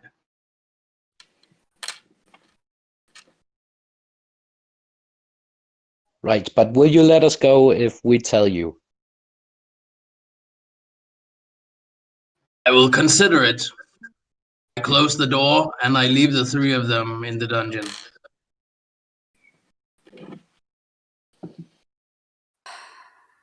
Well, shit. I really thought that would work.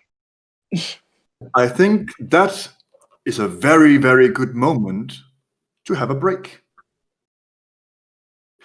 So with that, everyone gets to have a pee break, player and audience member alike, especially the tech guy who is always secretly here, but we never actually give him proper thanks, who is doing an excellent job, by the way, at keeping all this running very smoothly. But to remind our good audience members, you can always support us, and the break is an excellent time to do so before we return again through mobile pay, visible on the screen, our Patreon, visible on the screen, our excellent merch store, which some profit goes to charity, available on the screen. Otherwise, we'll be back in how long? 20 minutes. That long. We will see you then.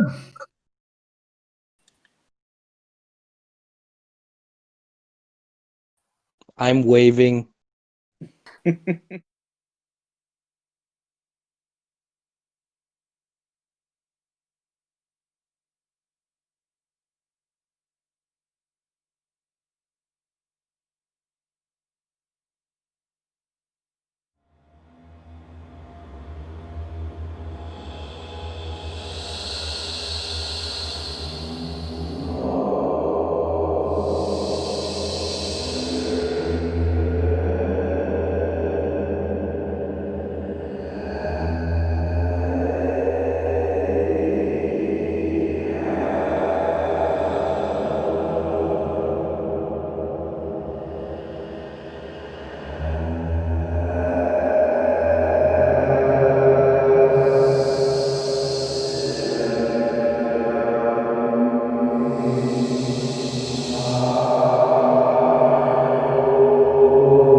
Welcome back, fine audience members, ladies, gentlemen, in between and completely off the charts. Welcome back to the adventures of Malborg, the journey and what used to be the escape, but things are looking grim as before the break, our party members found themselves trapped and transported towards the mad dungeon of the Tormentor. While in this dungeon, our friend and kind soul Kordaki has been consumed and eaten by Leonard, who has made a return from the blue lava pits of the Judgment Square. While in this dungeon, we have seen Tywin's torture, the slow, maddening sensation. Sorry, just got a text. My bad. The slow, maddening sensation of Leonard having the voice of gluttony feed into him, losing control of his own hunger, constant empty, rumbling belly, feeling the pain of starvation unless something is in his mouth. Seek trying to extend his kind heart, but not quite managed to become satisfied from his need for friends. And here we are, in a standoffish chamber. The tormentor has recently left, walked out of his torment room, leaving Tywin, Seek, and Leonard alone in this strange place. And just before we get back to it, I now recall that I must legally inform you that we have a mobile pay to support Dystopia for more spooky stories like this, or the even better, the real horror of Dystopia Entertainment, Dark Valley, which will be returning in the form of dark matter. So buy your tickets, buy tickets, buy tickets. Otherwise, with a patron, with a merch store where some of the funds do go to charity. And all that information is available on screen. Though I actually don't know if the ticket sale is also available on screen, but it should be, I think. Would be good promotion as we are part of the same thing. Regardless, we return to the grim tale of the Tormentor. So what is our dear party doing in this room?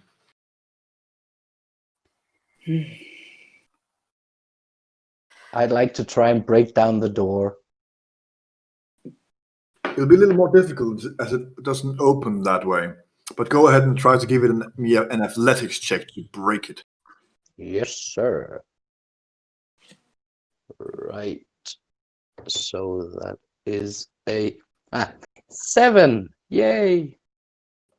Take a step back. You charge with all force, shoulder first into the door, as you find yourself splattering like a water balloon striking a wall without bursting, as you re-emerge in your form, a little dazed, but surprisingly not in pain. You're starting to slowly gather that bludgeoning things can't seem to harm you anymore.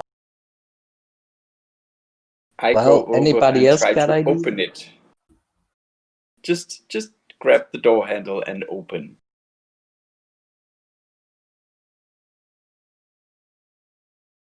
As Yes. you grab the door handle, so do I on the other side.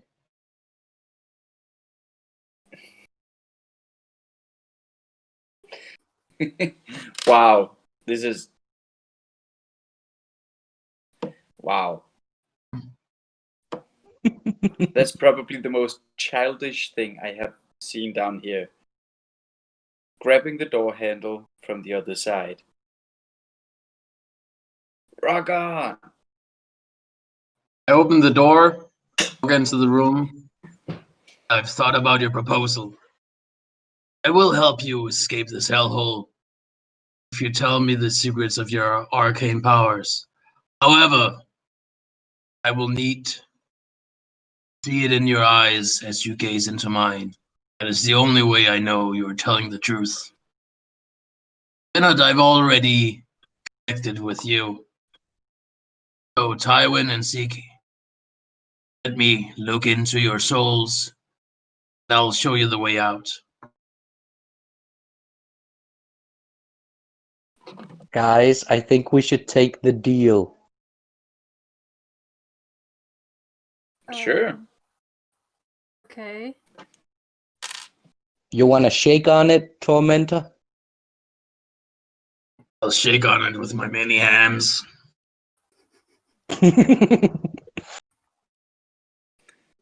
This way, should everyone be willing, you can actually all shake the hand and each be equally bound to this deal being forged.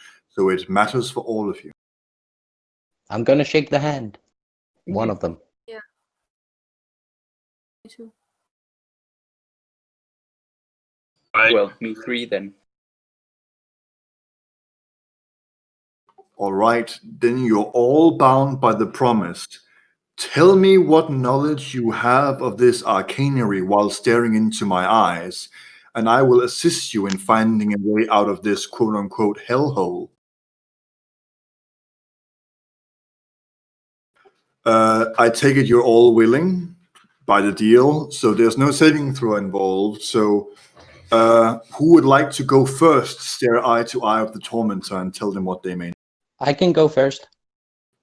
Right, so Leonard, you walk up close, forehead to forehead with the tormentor as he kneels down to your size, shifting rapidly between various sizes. So you're not sure if he's looming over you and kneeling, or he's standing tiptoe, reaching your face. He has this strange imaginary form that he seems to shift between, rarely keeping to one of them for more than a few seconds. But as you stare in, you are back to that same dark abyss of watching yourself gulp down, chew and chew into your family. And you can speak while doing so. What do you say? I don't really know anything about it. And that is the truth. Leonard has never used the stones for arcanery and had no idea they could be used as such. I'm Disappointing. dense. It is worth noting, if anyone does try to lie, for game mechanics you have to inform me, because that would be breaking the promise. And when you break a promise in hell, bad things happen. So who's next to stare into the eyes of the tormentor? I step forward. All right, you bump forehead to forehead, you stare into the eyes, and you find yourself all of a sudden falling into a deep black abyss. No stars, no sun, no roof, no floor, no walls, just pitch falling until you cascade into this somewhat soft landing with a singular spotlight. And tell me, Tywin, what is this deep inner field that you're staring at? Just Tywin. Completely alone. Jarring emptiness. Simply that. I see. And what do you say while you're looking around at this? I don't know who gave us these powers. All I know is that I tried to use them by mere accident and they worked. I know that you have to focus on what you want to do, but more than that, I have no idea. That is technically untrue. Why? You know they require soul gems, and you know they require some sort of desperation. But I don't know who gave us these powers, so they'll... But you know that whenever you've used them, you needed to inhale souls. Yes. You can simply add that part. You don't need to. Okay. I add that part because that Right. was a I just need to make sure that technicality you- I didn't know about. That I had to Yes. specify.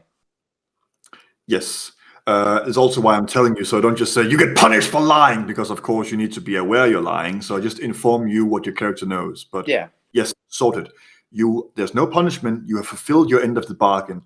And lastly, seek. A bit more informative. Now, CK, I hope you know where you got these powers. Okay. You bump forehead to forehead with the tormentor seek. And you, much like the others, fall and fall and fall until you eventually collide in this pitch black darkness with some sort of ground. You get up and tell us, Seek, what is the innermost fear that you're forced to be face to face with? Well, I see that I'm emerging from my home and seeing other people who I call my friends, and they are turning away from me and walking away, making disgusted faces, not wanting to even acknowledge that I'm there. I see. And as you stare into these eyes and experience this, what do you tell the tormentor? Well, we got some of these stones at like an inn when we came down here, and they were like gambling with them, and we got some by winning some gambles. And then they started throwing them at each other, and when they broke by throwing at each other's faces, then they got some powers and grew bigger, but only some people. It was very weird. And then someone breathed one in, like inhaled it, and then got bigger and stronger, which is also very weird. And yeah, I inhaled one and then really focused on switching off the fire, and then the fire switched off. Yeah, I think they're full of souls. Someone said soul gem. I'm not sure. I feel weird now though. Pretty sure that's all I know. I almost forgot. There is one more thing you know, and we will say you said this because none of you are trying to lie. They do come in various size, shape, and colors, and you've seen them of a few colors that you do mention. Otherwise, I believe, yes, that is indeed all you know of the soul gems and your strange arcane affinity. And for the sake of the tormentor, half the information you're aware of, you are fully aware of soul gems, and you are fully aware that consuming them is consuming souls. And when a fiend consumes them, they grow in power. However, no one has ever used arcane soul gems before. And there is very few reasons you can think of why these people can, but you know, you inhale them, you absorb the soul gets merged into you, you get the power of the soul. Most fiends grow in size and strength, become deformed, rise in rank based on how many souls they conquer, and grow in strength, outrank other demons and fiends. In times of ancient, people have tried to use souls to get stronger than the sins by merging with them or consuming souls. Few people have tried to consume a sin soul, but they have found that to be a costly attempt and mostly been possessed and retaken as the body is reshaped. No one in the history of the hell and the abyss have used it for arcanery.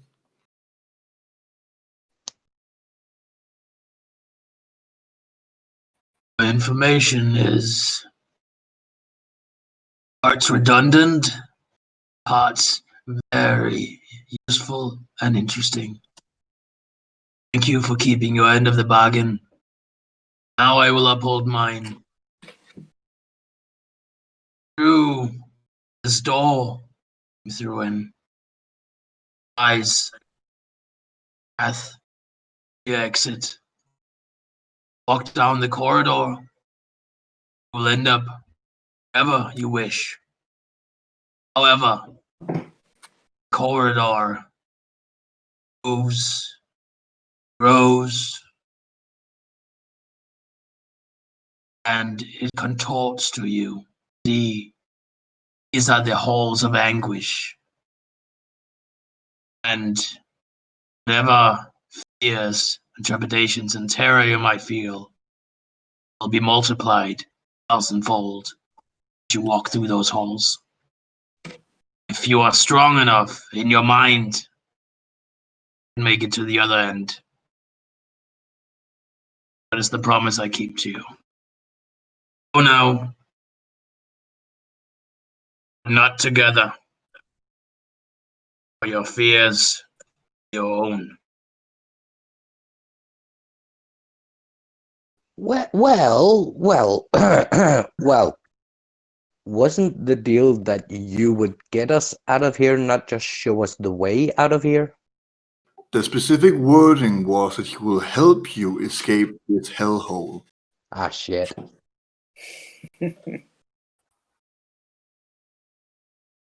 Right, shall we go? Doors right here. As he waves his arm, an ethereal door seems to shape much like a zipper appearing in a wall and just and then the door is there. As it opens up, you do in fact see the strange contorting hallway. You see the road in front of you as the doors seem to swirl around like a vortex, as you have to go from floor to wall to ceiling and around in an endless loop as it moves around like that of a giraffe's tongue swiveling around. I'd like to go first. I'm kind of gelatinous, so I can fit pretty much anywhere. All right, you step into the halls, and as you step into these halls and look for the doors, there are various doors at the side, but you're looking for that specific icy door that seems to emanate a steamy mist from the door handle, and you start going through the halls. And as you step in and take your third step, the hallway grows more dim. The walls disappear, and there's just this squirmy road to follow, and gravity seems to shift as you follow it, as you walk around on the ceiling and on the floor, and very quickly lose your orientation of what is floor and what is ceiling anymore, as you just walk around this strange loopy circle, ever going forward. And you start seeing in front of you, on the road, a small dining table. I'd like to ignore it and keep looking for the door. All right, you head on past the dining table, and as you do so, you take a few more steps and you approach another dining table. I'd like to keep my focus on trying to find the door. You keep on walking and you keep on walking and you pass through a few dining tables, starting to try to figure out whether this is some sort of test or trap or some sort of twisted way that this is trying to turn your fears into the answer. As you patch about the 12th of these dining tables, the room seems to stop and you look yourself in the eye. I look myself in the eye. Yes, you stand face to face with yourself. Hi. Hi. You need to lose some weight. Yeah, I do, fatty. Yeah, I do too. Do you know where the door is? I've been looking for it for weeks. Oh, then I'll see you later. I want to keep looking for the door. All right, so will I. And you pass. Okay. Bye. Bye.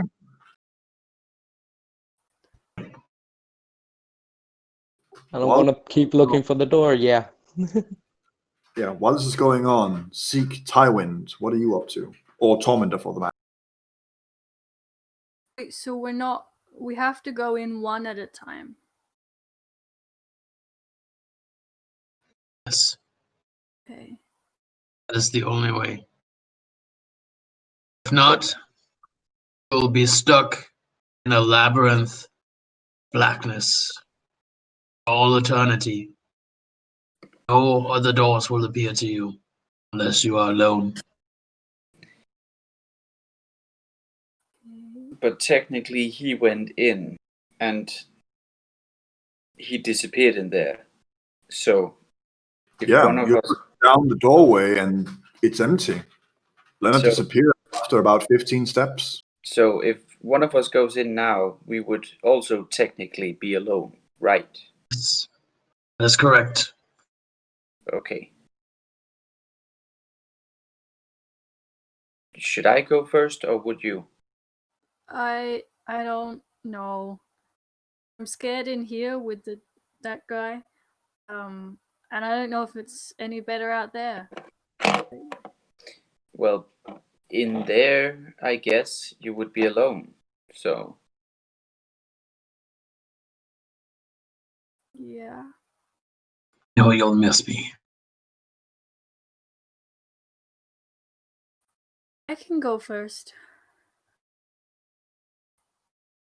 I'm gonna walk up to the door and then look back at Tywin and say, I hope I see you on the other side, friend.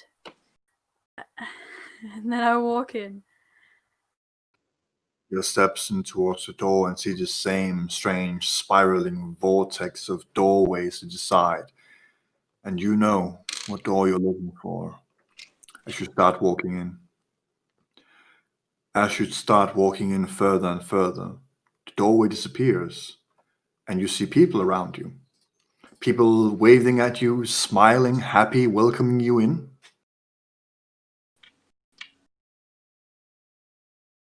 Some people standing with open arms ready to give you a hug, just glad to see you happen. Some waiting to shake your hand.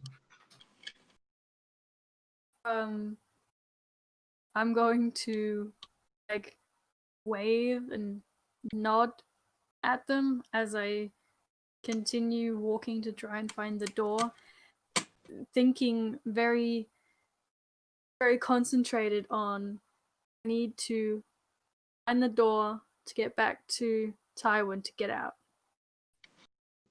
Very well. As you turn close to these people, trying to walk past them, you see them retract their arms and their hands with a disgusted look at you and start to walk away. Seeming that the closer you get, the more they realize and see you for who you are, and they are disgusted.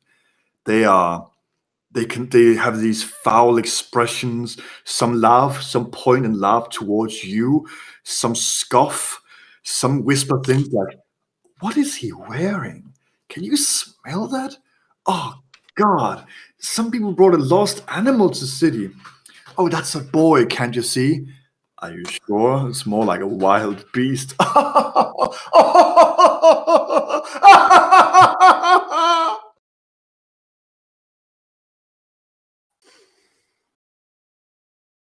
Think of Taiwan.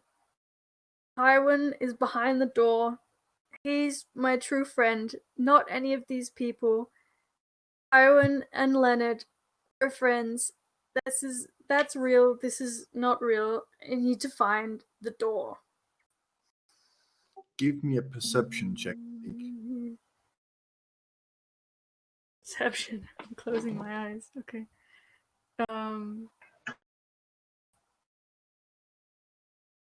I got a 5.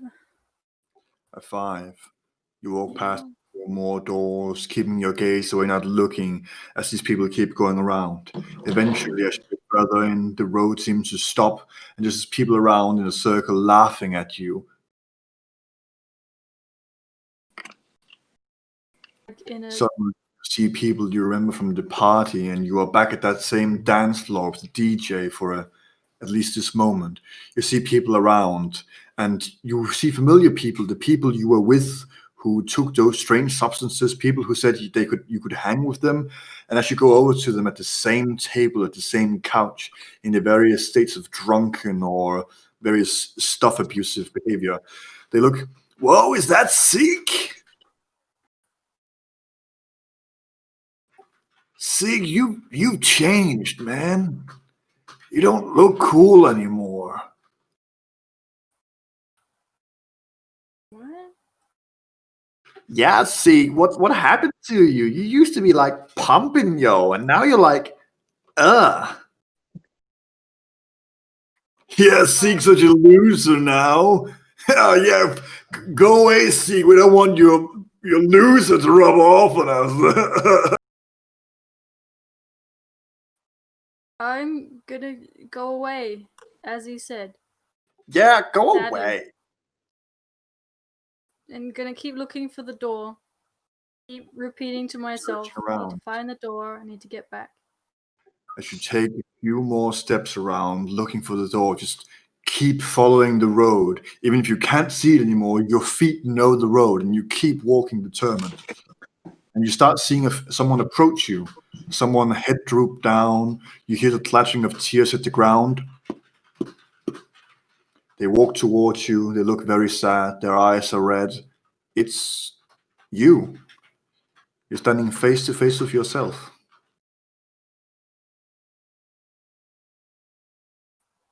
Hi? They don't stop, you know. With the names? At first, I could just close my ears and move on. They don't stop. I don't know if you were here, one of the others before me or after, but maybe you can tell me, do we see Tywin again, Kodaki? Yeah, We do? yes. We get out, we see Tywin, we see Kodaki. Leonard's probably there, and Leonard too, and all the Leonards. And everything's okay. How long have you walked? I'm not sure. It's, I think it's been a week. And they just keep looking at me. And I can't find Tywin. I can't find Leonard. I can't find Kodaki. It's going to be okay. What if they left me too? All the others did. No, they didn't leave us. We're going to go find them. We've said we're going to meet up on the other side of the door. I want to believe it, but it's so hard. They promised. We promised. Friends don't break promises. You're right. Friends don't break promises. And even if they don't want to be mine, I'm their friend and I will find them. Yeah. We'll find them. And this other you walks past you towards where you came from.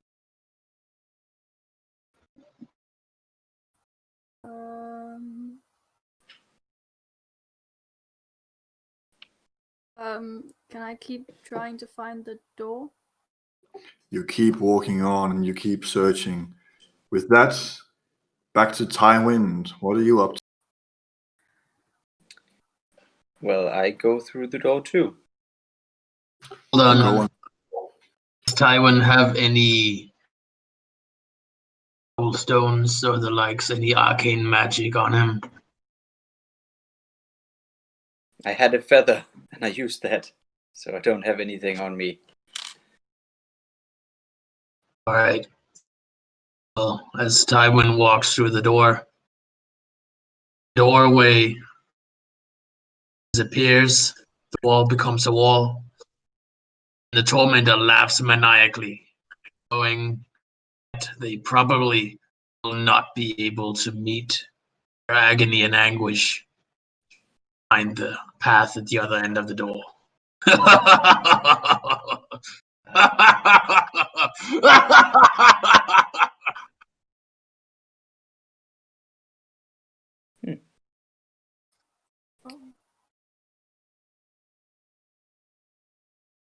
So did I get through and it closed behind me, or? Close behind you, inside. Okay. I'm alone in my torture chamber, laughing maniacally at myself. Okay. So you start making your way down this corridor. And you keep walking the same spiraling vortex of shifting walls, the floor spiraling around, becoming uncertain what is up, down, sideways. The room goes ever darker. And in the end, most of the doorways to your side is replaced by mirrors. And you can just keep seeing yourself walk to the sides. You keep walking around. It's quiet. After a while, your footfalls stop making noise. It's empty. The air feels nothing, really. There's no wind. You don't sense any temperature. This place is just quiet and strange. You keep walking through this long-winded road. After a long time, as you keep walking and walking, there is a figure that approaches you. But it's very dark here and you can't see the edges. Until the figure gets closer and you realize it's not the darkness being the problem. It's more like an outline, a shapeless form, humanoid, sharing height with you, complete starlight eyes, like shiny light bulbs, no blinking, no eyelids. It just walks up and extends its hands upwards next to itself.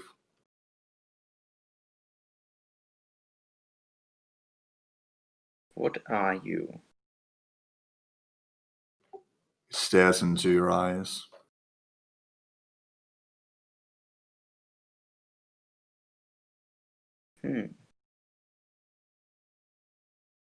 I walk past it. You go and walk past it, and as you walk past it, it turns towards you, staring at you instead of walking.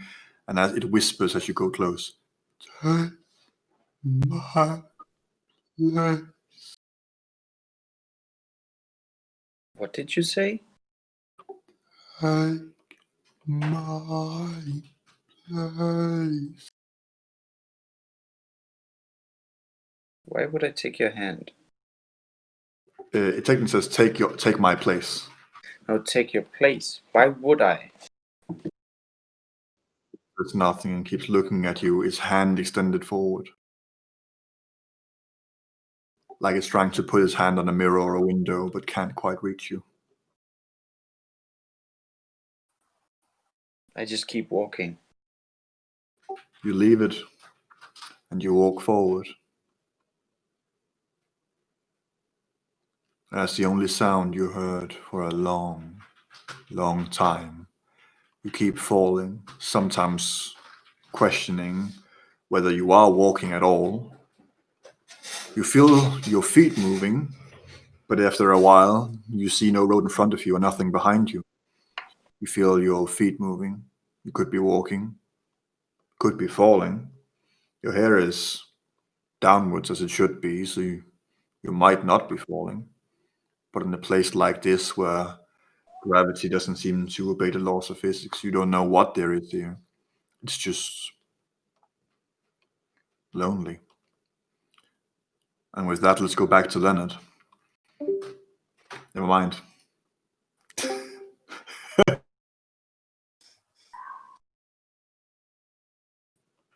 Looking at the various doors around you, searching and searching and looking and searching. You find yourself a few more times, usually trying to eat something. Sometimes the meal table is presented every now and then. Sometimes eating your own arm. Finding various states of you becoming increasingly more hungry. Some you're equally big, but the stomach has become less placed on them and more of a saggy, emptied husk hanging by the side, as hunger is taking them. Some have given up and laid to the side, just trying to do nothing for the time they have left, finding versions of yourself. On rare occasions, you find versions of yourself who have recently come through the door and is equally confused as you used to be, but you're getting used to seeing yourself. With that, give me a perception check. Yes, sir. Right.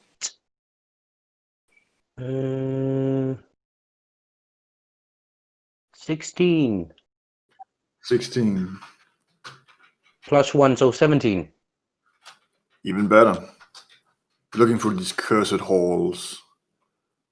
On rare occasions, you're forced to run as you find a version of yourself big enough who tries to eat you, and you find this travel becoming less of a challenge of your mind and more a challenge of your survival at all, as you're being threatened to be eaten by yourself, trying to spin your head around what would that mean, as time seems to be very strange in this place, wondering if you're the first to walk in here, what happens if you're eaten? And if others have been eaten, will you be eaten for sure? You don't know if the version of yourself you see around is what will happen or could happen. Not if they're real or not at all. Eventually you question whether you're even real. If you died the moment you walked in that door and this is just your hell, being eternally punished walking through these halls. As you're searching around, let's go back to Seek, and I'll return to you with the result of your roll in a bit. For a long time, Seek, you stopped seeing other people. The name calling, the disgust, the weird looks, they do stop. You start seeing yourselves again. A lot of them heartbroken, lonely.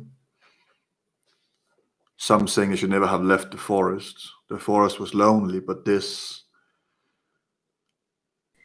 Some offer to try to take your life as a mercy so you don't have to live as them. You find quickly that you are your only friend here, each of them trying to offer to help you or asking you to help them. Try to keep stubbornly warding, refusing yourself. Occasionally, you see another figure. Hope arises, and the ridicule starts anew. Every time left alone just long enough to be happy to see someone, only to be reminded that the ridicule isn't worth the company that you have. This is terrible.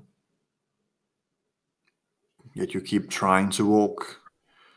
You keep trying to hold on to the memory that Leonard and Tywin are waiting somewhere on the other side. Your mother's waiting on the other side. Your family's on the other side. Your friends are on the other side. The friends that could be, that will be on the other side. And if you would like to give me a perception check.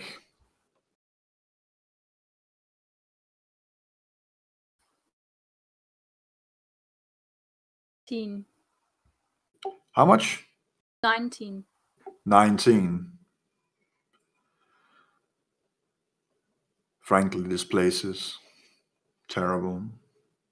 Much the same, you slowly start questioning what is real, what isn't real. If there was an exit and the others found it, wouldn't they come for you? It's been so long. It feels so long facing these cruel people.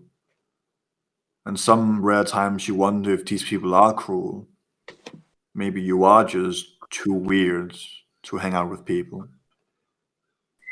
Maybe you've lived too long in the forest and it is too late for any sort of friendship, to have companions.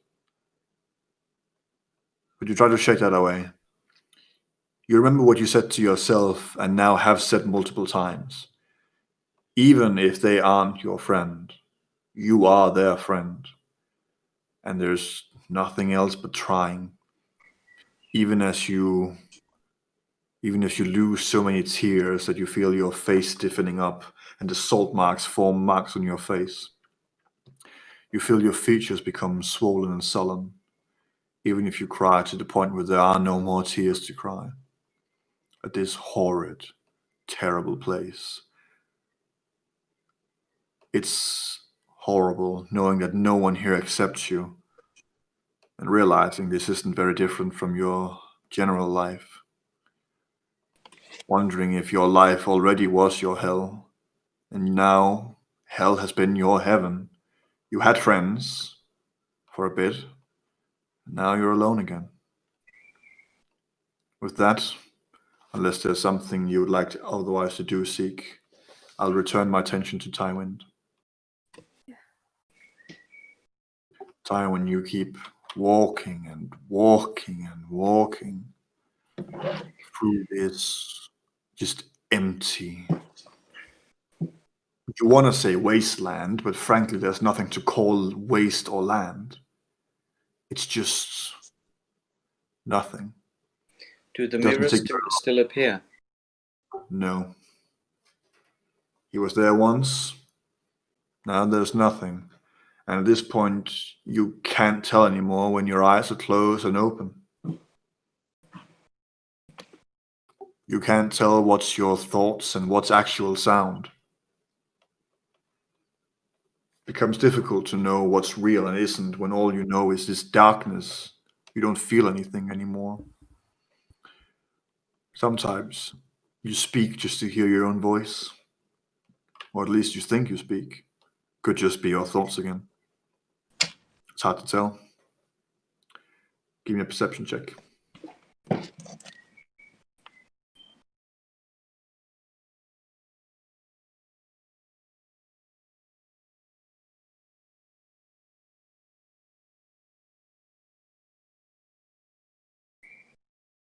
$19. 19. This continues for a long, long time. You think about what the tormentor said, though it's hard to remember what he sounded like at this point. But he said that these were the halls of agony. You understand that? The torture was better than this. At least you felt something. At least there was something. This is just... It's horrible. It's lonely. It's dull. It's just... It is truly nothing. Except your thoughts. With that, Leonard, through these various hunger-stricken moments, you see a door with an edge of light in this dark hallway. An iron knob handle in this wooden framed door, and there's light cascading from the sides. But is it an icy door? It is not. Well, then it's not the door I'm looking for, is it? Say, Well, if it's not the door I'm looking for, I'm not going to go through it. you don't have to go through it. You could just go up to it, go past it, touch it, move on, look for the right door. I'm just going to move on and look for the right door. Give me another perception check, just in case. Yup. Give me a sec. 13. 13. As you start to make your way past the door, you feel the temperature drop and rise again as you walk past.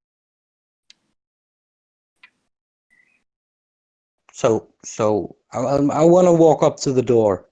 You go up to the door. As you walk up to the door, you can see your own breath. I want to feel the door. The door is very cold.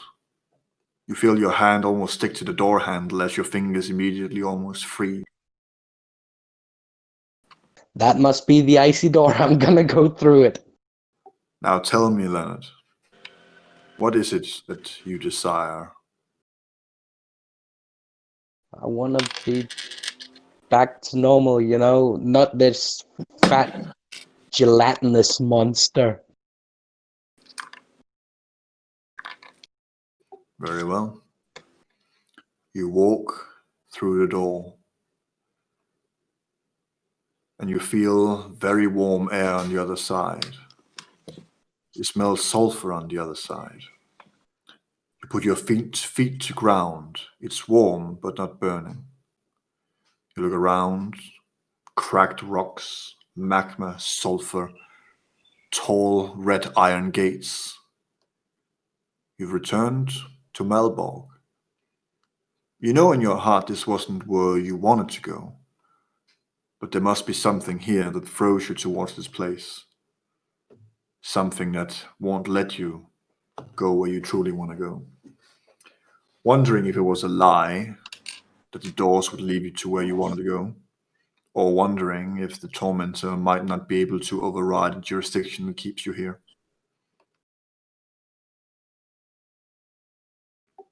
With that, we go to seek. You're wandering around this lonely land, this terrible place, where everyone is just not very nice. You watch one particular door stands out. It's red and covered in fur. A very furry carpet-like door, very soft. What do you want to do? I would like to go up to the door. You go up to the door and the temperature drops.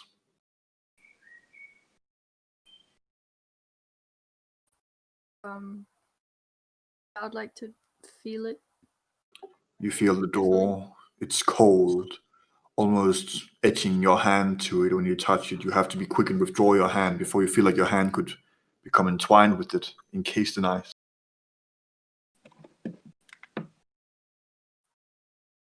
I would like it to take a deep breath, open the door. Very well. Now tell me, Seek, what is it that you want in your heart of hearts? Would like to see my friends again. Would like to see Tywin and Leonard too, and Kodaki. As you've pulled the door open, you walk directly into something large, soft, and buoyant, like jumping headfirst into a large waterbed and feeling it wriggle you around. It's soft, though it smells horrible, and you rear back from it, looking behind you, making sure not to go in the doorway, and listen there, and you find you're colliding face first into Leonard. Leonard? Ow! You made it through. Yeah, I did. I made it through. We all made it through. You want a hug? No, I've already smelled you. I'm fine, thanks. We can just wave from here. Okay. As this Where- happened, Tyron, on your side, in this vast, non-colored blackness, you suddenly feel a strange tug at your chest, and you notice and look down, and there is something. You can see something. There is something here. And you start seeing this pull at your chest. And as you try to touch your chest, you collide with a small, very thin thread. It lights up slightly and pulls you towards the floor. You are pulled forward, almost dragged through this place. What do you want to do? I want to let it drag me. You give up and reside to the fate as it has commanded you. The thread pulls you. You find yourself pulled downwards towards the floor. You find yourself going face first with something very cold, and you grab it towards the floor and feel a door handle. I open the door. You open the door that is down below. You open it outwards, and you fall down, landing on top of this soft waterbed-like thing. And you feel yourself bouncing off, hitting the ground, managing to land on your feet and butt as you're sitting on the ground in this warm, hellish atmosphere you're used to. And you see the thread just before it disappears, and it's connected to Seek. Are you saying I'm a waterbed? I'm saying you have the consistency of a waterbed. Oh. Fuck you. Love you too, buddy. Hi, guys. Hi. Tywin, Leonard, we made it out. Oh, that took so long. It was terrible. I wouldn't have made it out without you. Oh, Do you guys want a hug? If you can promise not to try and eat us. Sure. Just a moment. As Tywin spoke those words, Seek and Leonard can watch as the infernal colored skin and horns he has shrink, and he becomes a little more light in his skin tone. Who? Tywin? Tywin.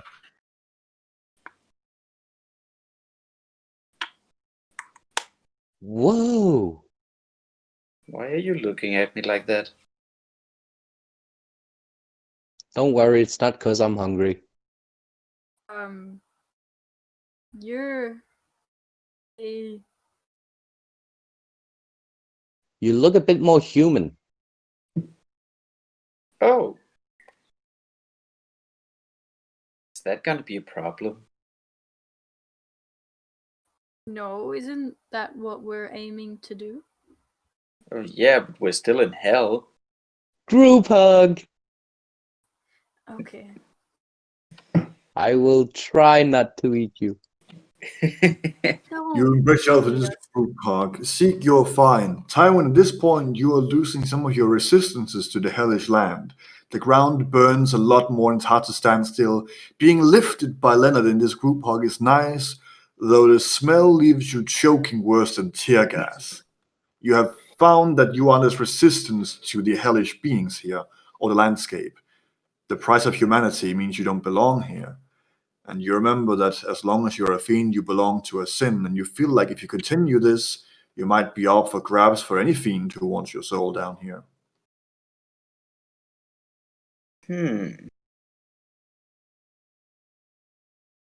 But I didn't eat you. That's true. Yes.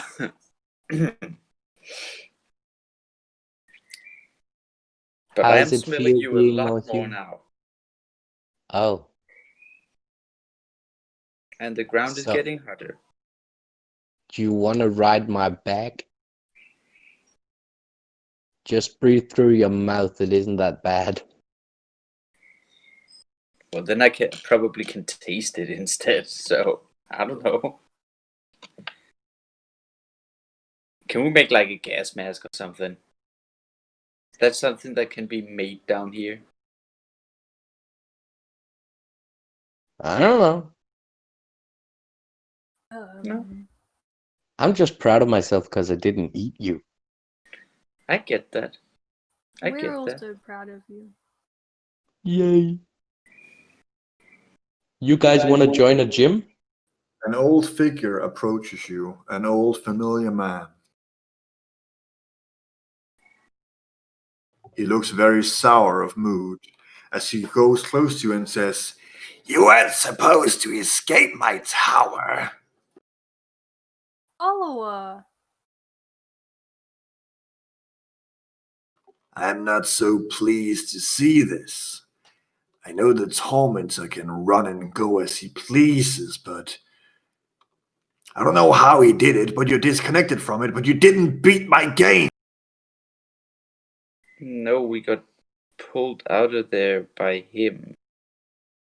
Yeah, that's not really our fault. Yeah, piss off or I'll eat you. Why don't you give it a try? Nah, I'm trying to lose weight. I thought so. You're scared of a frail old man who can take you to a play tower again. Nah, I'm just trying to lose weight. Anyway, you're not entirely lost from the tower. I still feel where you are. As long as you're in hell, I will find you. And eventually you will play again. Eventually. That sounds like a plan. That sounds like hide and seek. At least bring some stuff that's less murdery and killy next time. Maybe like Oh, don't worry. Oh. You've given me a lot of data on the tower and a few things I'm going to fix. I would like some flowers and maybe some colored chalk. All right. He pulls out a notepad and a quill. Flowers and colored chalk.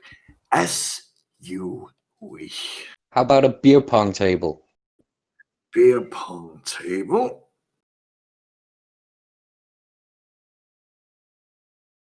And a whorehouse.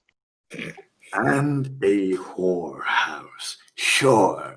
Whatever games you want to play, I will always try to make my guests as happy as can be. Okay, bye.